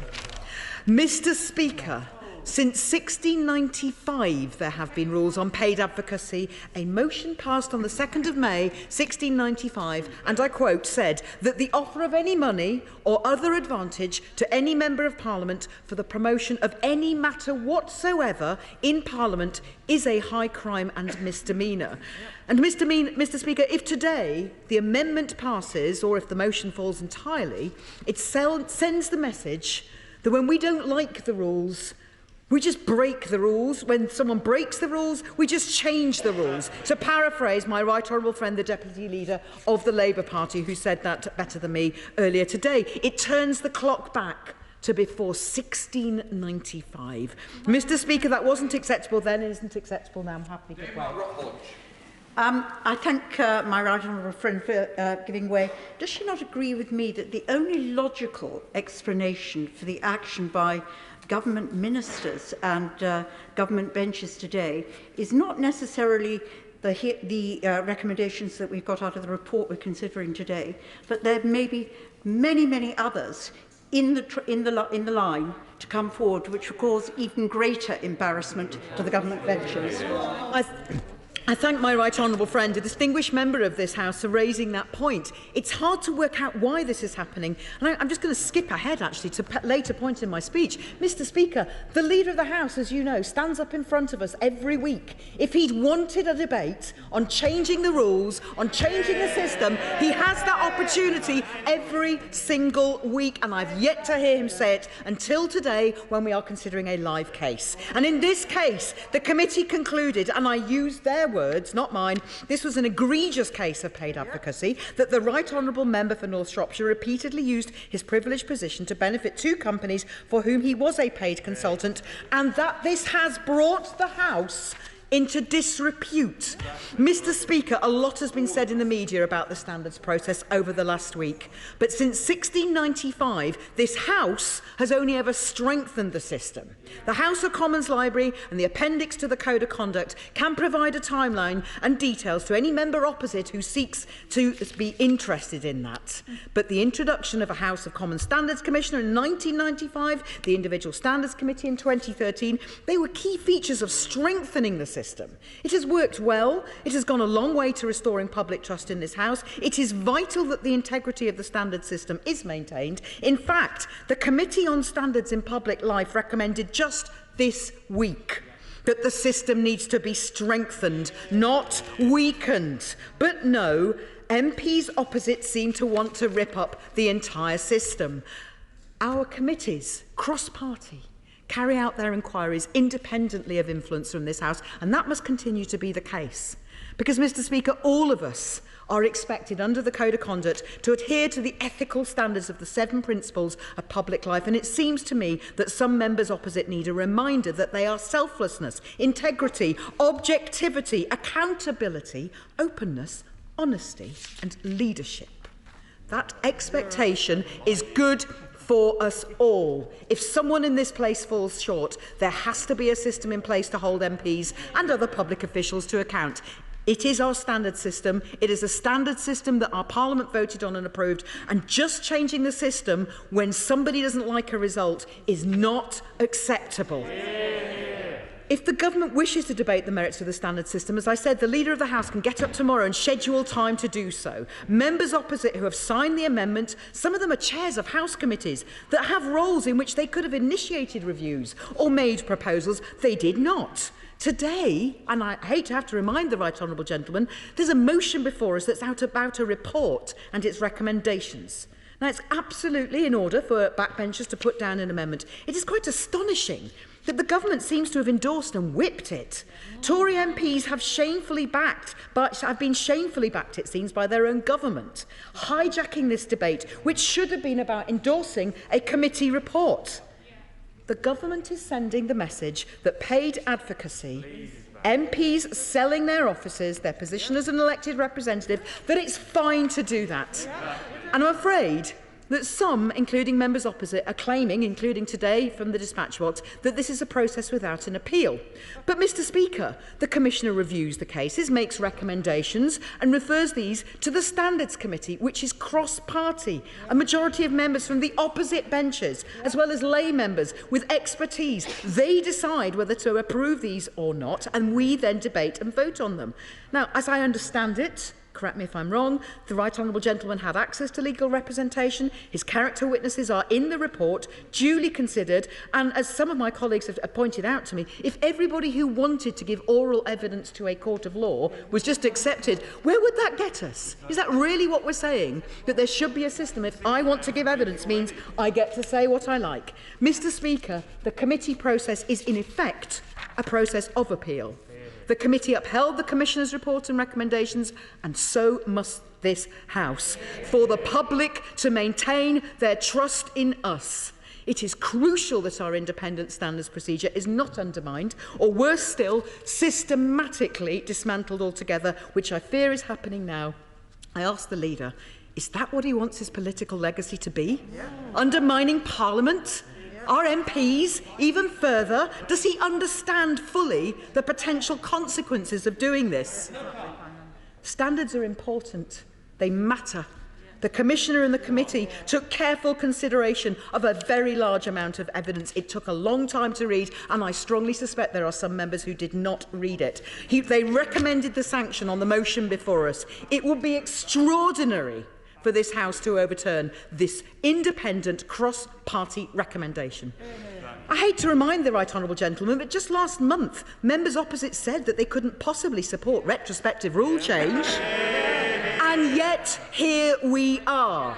In the middle of a case, Tory MPs, and yes, I am going to state that, there are only Tory MPs on this amendment that is trying to change the rules. It is a serious case of paid advocacy against rules that are clearly set out. Public expects us to abide by these rules rightly and to be held to account. We must vote to do so today. We cannot have a return to the, yes, Tory sleaze of the 1990s. Members and the public will remember cash for questions. They will remember those Tory scandals of the 1990s. And, Mr. Speaker, this Tory dilution of a standards procedure sends a terrible message to the public, to our constituents, that it is one rule for certain MPs and another for everyone else. The enduring damage that this would do to Parliament's reputation is something that none of us should be prepared to consider. Leader of the House, Sir Peter Bottomley. Mr. Speaker, I don't think anyone enjoys taking part in this debate. Were the government's motion to be considered unamended, I would vote for it. Had the second amendment been called, I would vote for it. I won't vote for the First Amendment. I was on the Standards Committee up to 2003 when I withdrew on a point of practice rather than principle that the House, the Speaker and the then Labour government had not supported Elizabeth Filkin. I'm not going to change my practice now. I'm one of the people, probably like most people in this House, who've read the full report. I've read what the Chief Vet said about the milk allegation. I've read what my right honourable friend has said, and to whom I join in passing sympathy for what's happened in his life. I recognise that the involvement of Randox with Aintree and with him and his wife's role at Aintree means that he would be close to a business. And I recognise that much of what he said was uncontested by the Commissioner and by the Standards Committee. The issue is whether he would have done better, as I think was possibly indicated by my right honourable friend, the Prime Minister, in Prime Minister's questions, to have said he held one view, the Commissioner and the Committee held another. He now recognises that what they felt was reasonable, and he's sorry to have had a view which has caused this upset and the difficulties to all of us. I still hope that were I in that situation, I would have had the sense, basically, to accept that there are views other than my own, and I shouldn't see things always with my own justification, rather than see them as the way people outside this House and some inside this House would see them. As for the decision on whether the contents of my right honourable friend for South Northamptonshire's amendment is correct, I do recognise that what our honourable friend from Harwich has said was about the 2003 recommendation of the Committee on Standards in Public Life is worth looking at, but that was 18 years ago, and if there was a serious problem, it should have been brought back by them, or considered by the House, or by senior members of this House during the last 18 years. And I'm happy to bring it forward now as a way of changing what should be the normal process of upholding the Standards Committee's endorsement of the advisers, the Parliamentary Standards Commissioner's advice to the committee. Secondly, I refer to the debate in 2010 when Jack Straw was the Justice Secretary, when Sir George Young, as he then was, contributed for my party, and I contributed as well. We chose the system we're now using. If we want to consider changing it, we should do it in a proper way. I don't regard this as appropriate now. We now come to SNP spokesperson Pete Wishart. And thank you very much, Mr. Speaker. And it's a real pleasure to follow the Father of the House, who offers, I think, some realistic and sage advice about how we take forward processes in businesses such as this. And it would be good if the Leader of the House was to listen to his very straightforward comments about what's going on today. Because when I was first told about this, I thought it was some sort of joke. I thought, they can't possibly be serious. I expected maybe to come to debate it would be the usual suspect speaking on behalf of one of their pals, but not today. Not today. Today we have the full force of the government whipping operation, dragooning Conservative members of Parliament through this House to overturn a decision of our Standards Committee and to introduce a new way of how we look and examine breaches of our rules in this House. It is almost outrageous in its suggestion. Of course, I'm very grateful to my own friend for giving way in terms of the government's approach. Seeking to introduce mechanisms to neutralise court rulings of the Supreme Court, seeking to defy the ECHR and seeking to reform the Electoral Commission, and now this. Does he agree with me, and I'm sure many others on this side, of the litany of Giovanni Carpacci that this is a dire warning of the pillars of democracy being undermined by the Conservative and Unionist Party for their own nefarious needs? Yes, I do. And what I'll say to my honourable friend and to this House, the public are watching this. The public are examining how we do this type of business. And can I say ever so gently to my Conservative colleagues across the bench there, they are not liking what they are seeing. They are extremely concerned about the way that this House is going when it considers some of these issues. What the public is observing is a shoddy attempt to turn back the clock to the worst excesses of 1990s Tory sleaze. What they see is the return of the days of brown envelopes and cash for questions, the absolute worst of sleaze and cronyism. What they see is them trying to get one of their mates off the hook by ignoring independent due process and rewriting the rules because it doesn't suit them, to close down an independent process and replace it with a committee of this House with a Conservative majority and a Conservative chair. Let's get rid of all independent process and just have them adjudicate on everything. Why don't we get the Executive Committee, the 1922 committee, to maybe replace the whole of the judicial system across the UK? Why don't we get, if a Conservative supporter is found guilty of any offence, get a committee set up to reconsider that verdict and have a look at it once again? That's the type of realms of possibility we are getting into this. Now, I don't care if this place seems as sleaze-ridden and crony-ridden as it wants to be. In fact, it does me good if people from Scotland are watching and observing this place, descending into the midden that we know it can become. It serves my purpose to actually see and do that. But is that what they want to do? Is that what they want to do with this House? So to so debase and degrade the way that we do things that the public will start to look on this place with nothing other than utter contempt. And let's just remind ourselves about what the Standards Committee found. They found that the Right Honourable Member broke multiple rules when he lobbied the government on behalf of Rendox and Lynn's Country Food. The committee report said no previous case of paid advocacy has seen so many breaches of such a clear pattern of behaviour in failing to separate private and public interests. They quite rightly impose the maximum sanction available to them. What they now want to do is to overthrow that verdict of this independent committee and to have the matter determined by a committee with a Conservative chair and a Conservative majority. That's natural justice Conservative style for you. Well, can I say to you, Mr Speaker, this committee is supposed to have a Conservative chair, 4 other Conservative members, 3 Labour members and 1 Scottish National Party member. The Scottish National Party will not serve on any kangaroo court designed and determined by this party in order to do away with their independent process for looking at the breach of the rules. And God knows what Catherine Stone must be making of this. She has every right and every entitlement to walk right away from all this, to have nothing further to do with this House that now attempts to change the rules midway through the process. And the Shadow Leader of the House is absolutely right. We were only told a couple of weeks ago that we couldn't change the rules retrospectively, but here we are in the middle of considering a standards report, and that's exactly what we're doing. What a way to do a business. What a shoddy return to the days of Tory sleaze. What a way to reduce this House into the absolute shambles that it is. Today, Tory MPs have been instructed by their whips to vote for this, and we're doing this without any scrutiny or consideration about how these rules are rewritten. If the Leader of the House wants us to look at how we approach these things in the future, bring a debate. It's not just 90 minutes where he took up half the time to debate. Nobody's got an opportunity to come in and say anything. Do it properly. Why are we doing this when we're considering a standards report?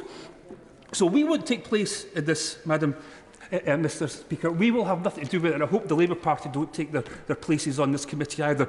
If they want to be the judge and jury and the arbitrator in all this, that is up to them. Get on and do it. We will have absolutely nothing to do with this process at all. Anthony Ludson. Mr Speaker. Mr Speaker, I'm very disappointed in the Honourable Gentleman for Perth and North Perthshire because, in effect, he is accusing me, having worked with me over years on achieving justice for this place, of being completely disingenuous, and I find that very personally disappointing. Today, Mr Speaker, is a day for serious consideration by all colleagues across this House. We must address the grave concerns about the way in which we are held to account under our own standing orders. My amendment on the order paper today is not about whether the Committee on Standards' third report findings are correct or incorrect. It is not about whether Mr Owen Paterson is innocent or guilty under that report. It's not about letting anyone off, stitching anything up, or any of the other accusations flying around the chamber. Today's amendment is about the process of investigations into members and the question of whether this process must now be reviewed by a politically balanced select committee that will consider some exceedingly serious questions.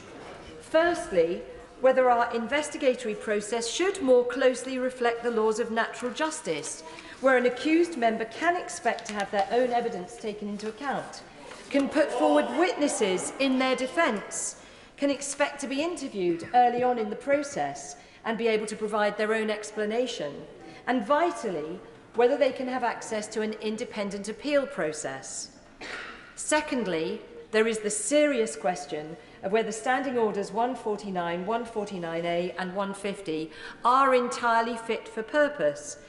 These are the standing orders that govern the make-up of the Committee on Standards and the powers of the Parliamentary Commissioner for Standards. I worked with Catherine Stone when I was Leader of the Commons, and I know she takes her role seriously and strives to take a balanced view. However, the PCS does not have a legal background and is not required to by orders, and she works as both sole investigator and judge. The Committee on Standards can change her recommendations, should it choose, but there is no clarity on when or why this would happen. And the committee will perfectly understandably tend to prefer to uphold the system over the individual. The PCS can decide to establish an investigatory panel to help her, and the Committee on Standards can even require her to establish such a panel. But again, there is no clarity in standing orders on when this should be done, and it has never been done to date. Now, Mr. Speaker, as Leader of the Commons between 2017 and 2019, a cross-party team of members worked flat out under my chairmanship, and I pay tribute to them again today, to establish an independent complaints and grievance scheme. Now, I know well that the scheme has its detractors, and it is still disappointingly slow to dispense justice. However, what that cross-party team made great efforts to ensure was that it followed the laws of natural justice, specifically, first, that both alleged perpetrator and alleged victim would be very clearly able to give their side of the story to an independent case manager. Second, that witnesses could be presented in support of either side. Third, that legal representation could be provided. Fourth, that there was a clear hierarchy where the investigator is not also the prosecutor. And fifth, that there is a clear appeals process. Furthermore, until found guilty, the alleged perpetrator is presumed innocent and the investigation is confidential. And vitally, the whole scheme is reviewed on a regular and timetabled basis to make sure it continues to be fair and impartial. I'll give way to the Right Honourable Member. I thank the Honourable Member for giving way, and she did important work on the independent complaints process, but she will recognise that as a former Leader of the House, she had considerable time to propose reforms and amendments to the Standards Committee process, should she have chosen to do so. Does she not recognise that by proposing reforms now, in conjunction with this individual case, where an independent investigation and an independent cross-party committee have come to very clear conclusions about paid advocacy, undermines the decisions and the integrity of this House, and also any positive purpose to any reforms that she might want for the future? Exactly. Well, I'm incredibly sympathetic to what the Right Honourable Lady says, and in fact I was very much coming on to the fact that there are many in the chamber who are asking why bring forward this review today on the day we are being asked to consider one particular case. Now, she asked me why didn't I bring forward those changes when I was Leader of the Commons, and the answer is because I was working cross-party, flat out, 18-hour days, as many across the House will absolutely support, on the independent complaints and grievance scheme. Had I stayed in post longer, I absolutely would have looked at that, and I am very frustrated by the fact that those two systems have not been brought into line with each other. I share her frustration. I would have strongly preferred for this review to be kicked off on its own merits at a time when the waters wouldn't be muddied by the inevitable political party point scoring. I'll give way to my honourable friend. I'm grateful to my right honourable friend, who was a distinguished leader of this House. She set out in her amendment a view about how this system should work, which would be far more judicial forensic. I'm sure many of us in this House, on both sides, find these whole processes very unedifying and somewhat embarrassing. We don't vote on our remuneration packages. In the scenario that she's setting out, would she think it would then be appropriate for this House still to vote on these reports, or given the beefed-up investigatory powers that she's setting out, looked at then by the Standards Committee, that it shouldn't come for a vote of this House at all? That should be it. The Standards Committee should then opine on what they hear. Well, my honourable friend raises a really important point, and this came up time and again during the Independent Complaints and Grievance Scheme consideration. And it was made very clear that ultimately, in a democratically elected system, ultimately it has to be for elected colleagues to be able to make the final decision. That's an incredibly important point of principle, and it was put to me that if we ever reached a point where unelected people could remove elected people, then we put ourselves into the position of dictatorships. But I'm grateful to my honourable friend for raising that point. I will give way. I thank my right honourable friend for giving way, and she's making a powerful case for reform, but as the honourable member opposite for Orkney and Shetland said, that reform can only work if it's across the House, and by bringing her amendment today, it looks like we're moving the goalposts, and for that reason I can't support her, and I wonder what she might say about that.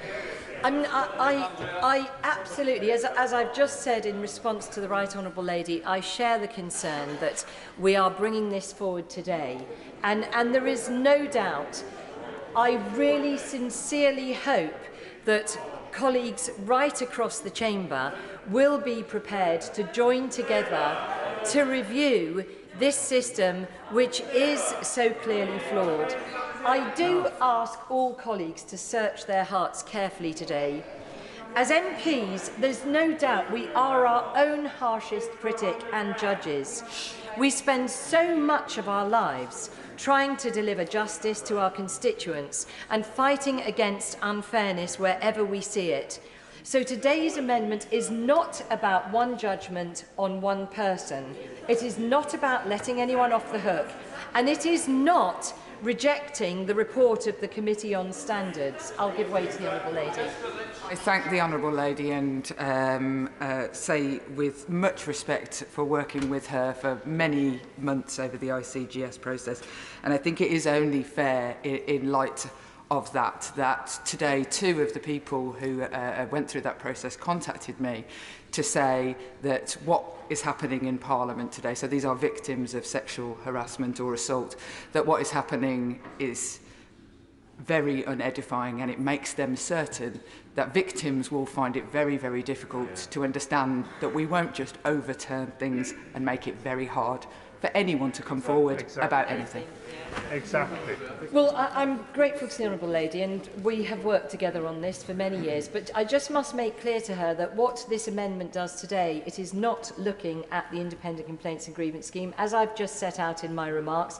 That was established under a cross-party review, and it has all of the laws of natural justice taken carefully into account in its establishment. But what today's amendment is about is an opportunity to review the process for fairness, natural justice and impartiality in the system that oversees members of Parliament. The review is proposed to take place within 3 months from today, at which time the specific case can be brought back to the House for reconsideration. Would my right honourable friend give way on that point? I'm just going to finish up because the time is now pressing. A colleague texted me today to say, and I quote, "Achieving change in this place is tough, but today's amendment could lead to a standard system that is fairer for all. It is so sad that it takes a tragedy for the House to act." There is never a right time to act, Mr. Speaker, but let's please do our best for fairness and please support the amendment today. We now come to Mother of the House. Mr. Speaker, I'm very regretful at rising to speak in this debate.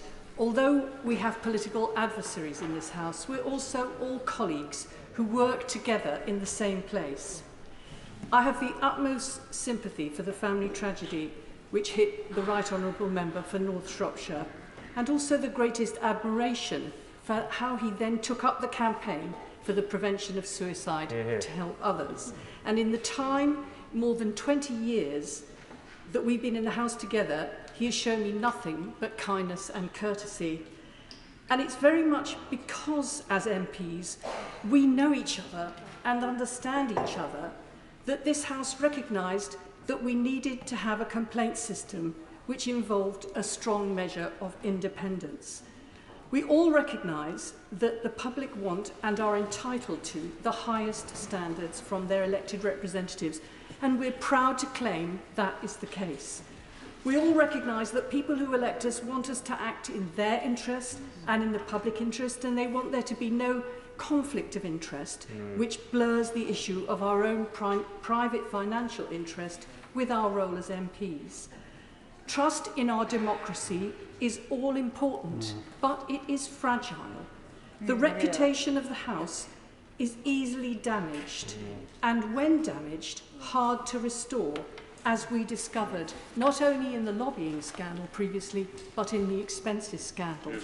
How we deal with this issue will reflect on the House as a whole, but also on each and every one of us individually. I hope members on all sides, including on the government side, are clear that this is House business. It is not government business, and therefore should not be a whipped vote, much though whips will try. We made these rules on lobbying. We need to enforce them. No one foisted this process upon us. We both initiated it and decided it. I lived with it. Where there are criticisms about the rules we've previously decided on, then changes can be proposed. But as the Right Honourable Member said, it has to have an all-party basis to go forward with integrity. That is the way we should do things. But what we must not do, in my view, is make the rules and then decide to set them aside when we have misgivings about the outcome. I will be opposing the amendment and supporting the motion, and I urge Honourable and Right Honourable members on all sides of the House to do the same. Yeah. Sir William, you've got 3 minutes only. I'm sorry about that, but you have 3 minutes. Thank you very much, Mr. Speaker. This case, Mr. Speaker, is about the whole House. It is not just about an individual member.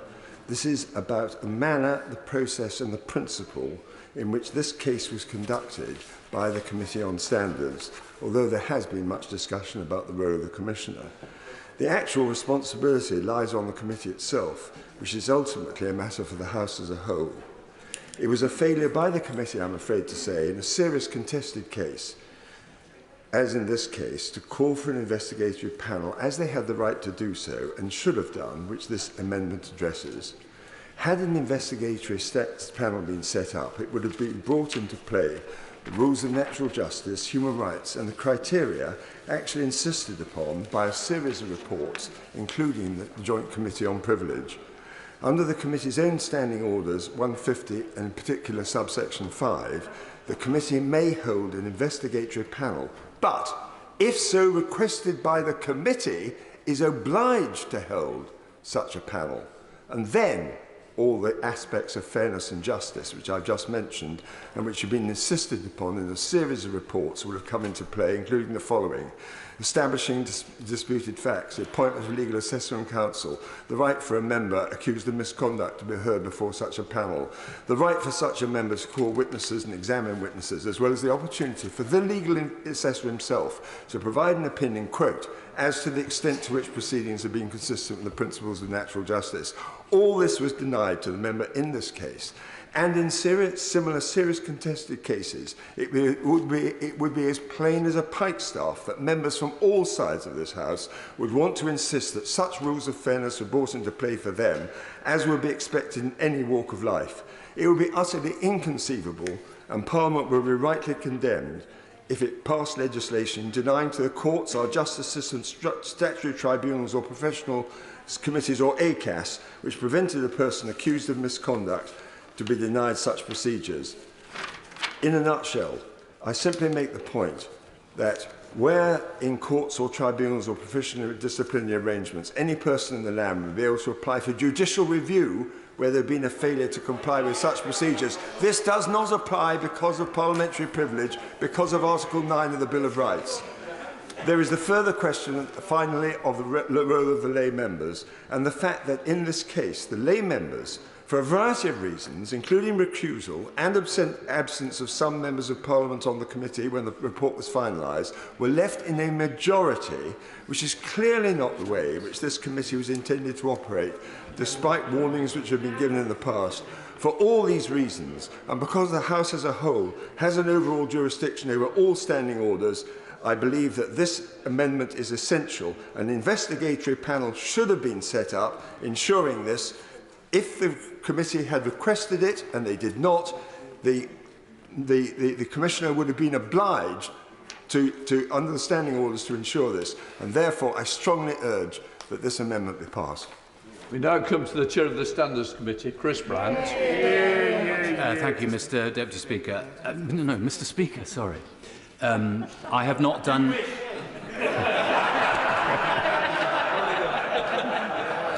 I think we'll move on. I think he got the easier job. I have not done any radio or television interviews on this matter because, as chair of the committee, I'm a servant of the House. I want to thank the Commissioner and the committee, and in particular I want to wish the member for Ayr, Carrick and Cumnock well, because I know he's very ill at the moment. And I hope that he'll be back with us soon. I think it's inappropriate to comment on absences from the committee when people don't understand why they might be absent. I am painfully conscious that the member for North Shropshire lost his wife in tragic circumstances in June 2020, and I wish to express my sincere condolences to him. I have known suicide in my own family, as he knows, and I've performed many funerals for suicides. I know the grief, the anguish, and often the guilt that is associated. This last year must have been very distressing for him, and the committee took these circumstances fully into account in considering his conduct. I want to address the charges, the processes, the sanction, and the amendment. The charges are very serious. The member repeatedly, over a sustained period, lobbied officials and ministers on behalf of his paying clients, Randox and Lynn's Foods, from whom he was receiving more than £9,000 a month, as he still is. He pursued their commercial interests. When they could not get meetings with officials and ministers, he used his privileged position as a Member of Parliament to secure them. Providing privileged access is a valuable service. He promoted what he called Randox's superior technology. He wanted the government to use Randox's calibration system. He repeatedly used his taxpayer-funded parliamentary office for commercial meetings. This is paid lobbying. In some shape or form, it has been banned since 1695, and expressly so since Cash for Questions, which brought this House into terrible disrepute in the 1990s. One Conservative member described it to me as a catalogue of bad behaviour. I have yet to meet a Conservative MP who has not said to me he clearly broke the rules. I think that includes the Leader of the House. He says that he was raising serious wrongs, but he did not say so at the time. If these were truly serious, you might have expected him to write articles or do interviews in the media, as he was perfectly entitled to do. He did not. He did the one thing he was banned from doing: lobby ministers time and again in a way that conferred a direct benefit on his paying clients. That is expressly forbidden. It is a corrupt practice. On the process, he has had a fair hearing. We had legal advice from Speaker's Counsel throughout. As one former High Court judge said to me yesterday, the procedure is consistent with natural justice and similar or identical to workplaces up and down the country. We on the committee spent many hours reviewing the evidence in this case without fear or favour. He had prior notice of the charges and the evidence against him at every stage. He had his legal advisers with him.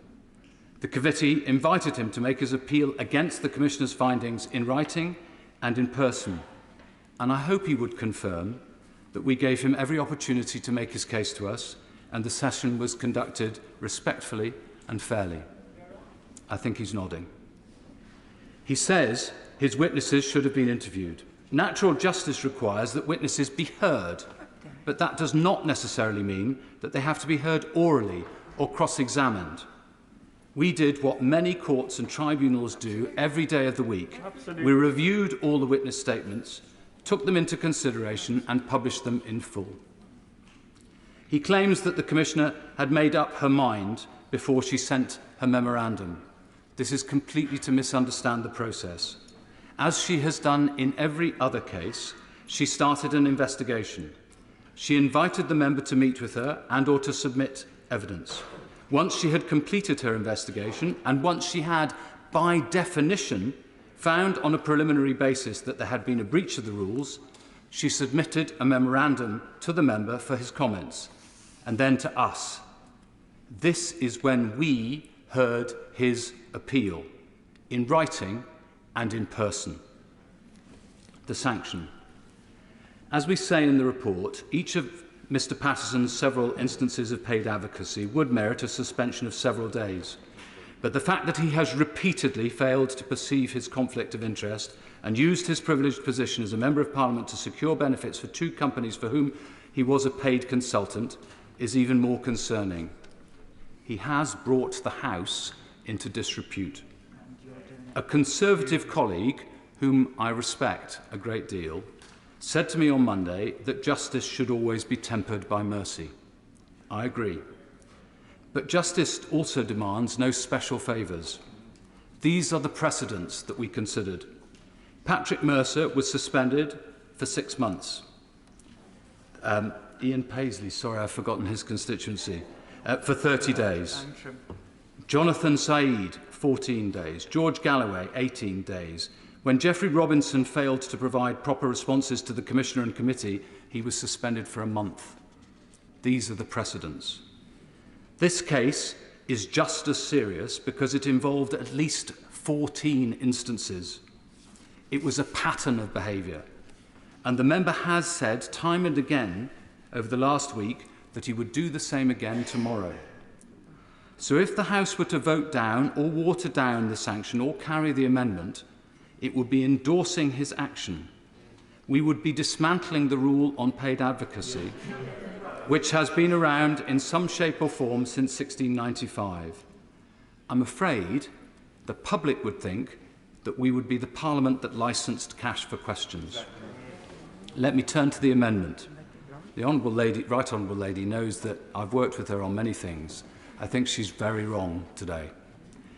It is the very definition of injustice that one should change the rules or the process at the very last moment, and to do so for a named individual, which is what the amendment does today. Retrospective legislation to favour or damage an individual because they are a friend or a foe is immoral, and the polar opposite of the rule of law. That is why, as the leader knows, I spoke and voted with Conservative members when we were considering a retrospective motion to subject the member for Delyn to a recall petition. The amendment today should fail on that basis alone. It is the opposite of due process. It purports to set up an appeal process, but an appellate body has to be independent. Every single member of this body will be party pre, by definition. They will have been whipped today and will have taken a view today. They will almost certainly have voted. By agreeing to his name being put forward, the chairman, or proposed chairman, is already not independent.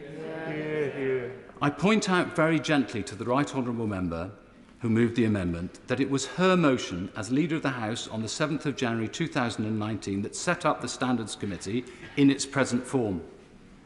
She said then that a greater element of independence was required and that having 7 lay members and 7 parliamentary members on the Standards Committee provides the right balance, having the memory and the corporate understanding of being in this place, while at the same time ensuring that we can benefit from the experience and knowledge of independent lay members. Yet the body she proposes today will have no independent members, no independence. I won't if she doesn't mind. She must know that this is a retrograde step. She also said then, and I would say this strongly to all honourable members who have said many things about the Parliamentary Commissioner, she said then, ensuring that the Commissioner can operate independently is vital and will better enable justice for those seeking recourse. I also think that this amendment will drive a coach and horses through our standards system. It will mean that we have two rival select committees on standards at the same time charged with the same piece of business. As many members may know, the Standards Committee at the moment is engaged in a review of the Code of Conduct, as we're required to do in every Parliament, and that will include review of the operation of the system. I am absolutely certain that there are things that we could do better. I am determined to make sure that we will do things better to ensure natural justice. And I hope, I'm not going to give way to him if he doesn't mind. I do just want to conclude my remarks. I'm sorry, he has already caught Mr. Speaker's eye. We are close, as I said, to agreeing a report on how we can improve the system. But I would also say this process that's being suggested keeps this running for yet more months. I agree with the Leader of the House. I hate investigations that take a long time. I would very gently point out, however, and the Commissioner was right, I think, to suspend her investigation after the Honourable Member's wife's death. And it was only once his lawyers said that it was okay to start again that she initiated again. All the delays in the process have been down to the Right Honourable Member seeking further extensions of deadlines, and we have always sought to meet those. I think it's inappropriate to keep this going any further. I would also draw a distinction between an appeal on the facts, which we have heard, and an appeal on the sanction. Now, it may be right that there should be an appeal process on the sanction. That isn't the process that we've adopted with any other member thus far, and that's why I think it's wrong to confuse today changing the process with the case in hand. It is, as I said earlier, by definition, wrong to change the process at the very last moment. We also say in our report, a member is entitled to contest, even vigorously contest, the Commissioner's interpretation of the rules and her findings. We do not mark down any member for doing so. The aggravating factor in this case was a lack of insight into a conflict of interest, not lack of acceptance of breach. And I would say this to the member. This could have been very different if you had come to us and said, I'm sorry, I was trying to do the right thing, but I got it wrong. I want the House to uphold the highest standards, and I accept the reprimand and the sanction. I hope my constituents will deal kindly with me. The danger is, if this amendment is carried today, his name will become a byword for bad behaviour. Let me end with this. I hope all members know I care passionately about Parliament. The vast majority of members are here to do good. We make significant sacrifices, as our partners know. We make a big difference often on campaigns that have no party issue in them. Indeed, I hope the House will support my acquired brain injury bill on the 3rd of December. I think that was unanimous, Mr. Speaker. But if the public believe that we are marking our own homework, our reputation individually and collectively will be tarnished. Independence is essential to protect us. A Conservative MP said to me yesterday, there have been times when I have been ashamed of being a member of this House. I don't want to go back to that. Of course, I, as chairman of the committee, remain a servant of the House. But I also have to look at the public. They want the House to uphold the highest possible standards. Nobody can be above the rules. It is the public who should judge this, and I fear they will find us all wanting if the amendment is carried today. I warn colleagues with all my heart, don't do something today that we will rue in the future.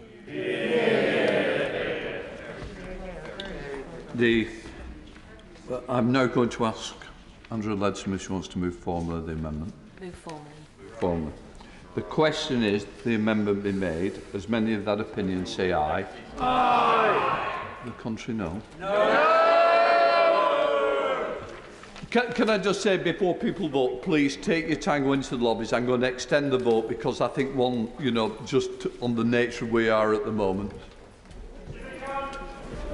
Tell us.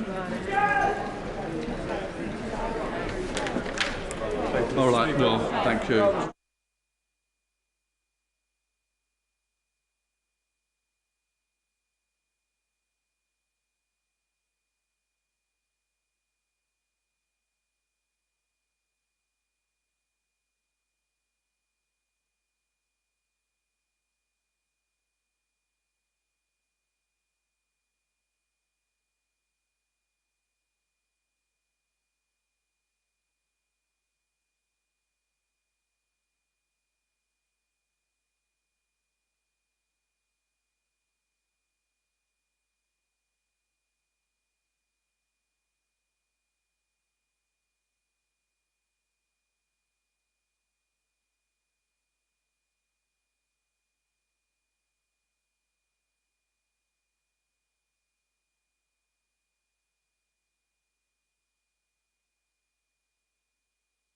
Question is, the amendment be made.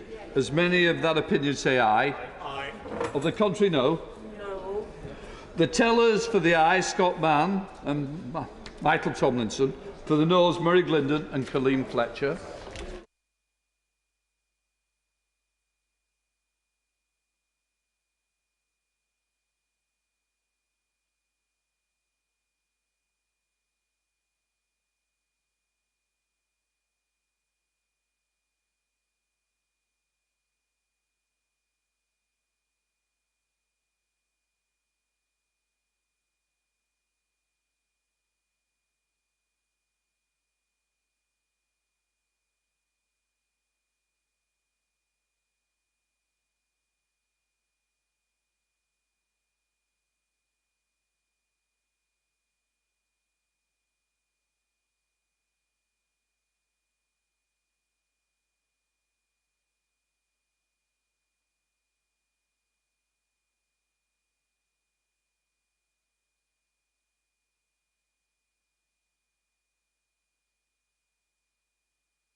Lock the doors!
Order! Order. The ayes to the right, 250. The noes to the left, 232.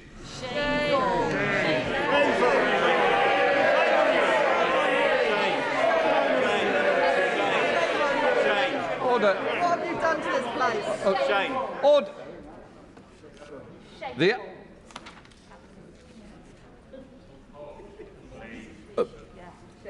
I want to read the result. The ayes to the right, 250. The noes to the left, 232. The ayes have it, a lot.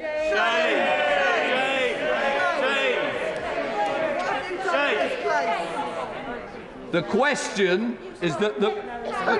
Order! Wait. The member for Manchester Central needs to just calm a minute while I do the next part of this script. You might find it shameful, but I think I'm in charge. If you find it shameful, please. The question is that the main question, as amended. As many of that opinion say aye. Aye. The contrary, no. No! Division, clear lobby. That's why it was...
Order.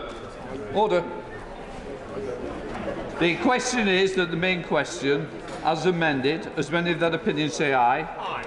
Of the contrary, no. No. The tellers for the aye, Scott Mann and Michael Tomlinson. For the noes, Murray Glendon and Colleen Fletcher. Okay.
Lock the doors!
Order.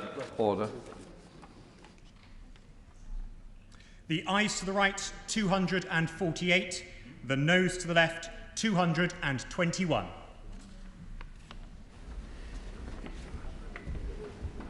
Thank you, Liam. The ayes to the right, 248. The noes to the left, 221. The ayes have it. The ayes have it. Unlocked. Point of order. Point of order. Shame. I'm not going to, just to let people know, I'm not going to continue the debate. We've been through the debate. I think it's a point of clarification. I'm happy to accept it, and then I'll let Chris. It's a very simple one, Mr. Speaker. I don't want to delay the House. Some people have asked whether the Standards Committee continues to exist. It does. We'll be meeting on Tuesday morning, and I will still be its chair. Yeah. John MacDonald. A point of order, Mr. Speaker. I don't believe any honourable member is truly honourable if they serve on this new committee. Therefore, I want my constituents to know that no member of Parliament serves on this corrupt committee in my name. I say we're not going to go through all the members in the estate. Right. We're now going to move to the next business. The clerk will now proceed to read the orders of the day. Do you want to go then? Nuclear Energy Financing Bill, second reading. Oi. I've informed the House that I have not selected either reasoned amendment. I call the Minister to move the second reading. Mr. Speaker, I beg to move that the bill be now read a second time. And can I start by apologising to the House that I won't be able to stay for all of the debate, Madam Deputy Speaker, as I am taking the train to Glasgow to be there for Energy Day at COP. And will miss the wind-ups. I've informed Mr. Speaker of this and the opposition front bench. My right honourable friend, the member for Mid-Norfolk, and the Minister for Science, Research and Innovation will be here for the debate and will respond for the government. Madam Deputy Speaker, 2 weeks ago, on the 19th of October, the government published its net zero strategy, our vision for a decarbonised economy in 2050, and the policies and proposals which keep us on course to reach net zero emissions through our 5-year carbon budget. It is a strategy which puts the UK on a trajectory to meet Carbon Budget 6 a 78% reduction in emissions compared with 1990 levels by 2035, as the Prime Minister reminded us earlier today. These kind of ambitious goals are vital as we host COP26. Integral to achieving Carbon Budget 6 is our new ambition to fully decarbonise the power sector by 2035. This will mean that the UK is entirely powered by low-carbon electricity, subject to security of supply. Of course, our electricity system must be resilient and affordable, as well as low-carbon. It will be composed predominantly of wind and solar. But, as last year's Energy White Paper made clear, a low-cost, reliable system means renewables are complemented by technologies which provide power when the wind is not blowing or the sun is not shining. Large-scale nuclear power plants are the only proven technology available today, deployed at scale to provide continuous, reliable and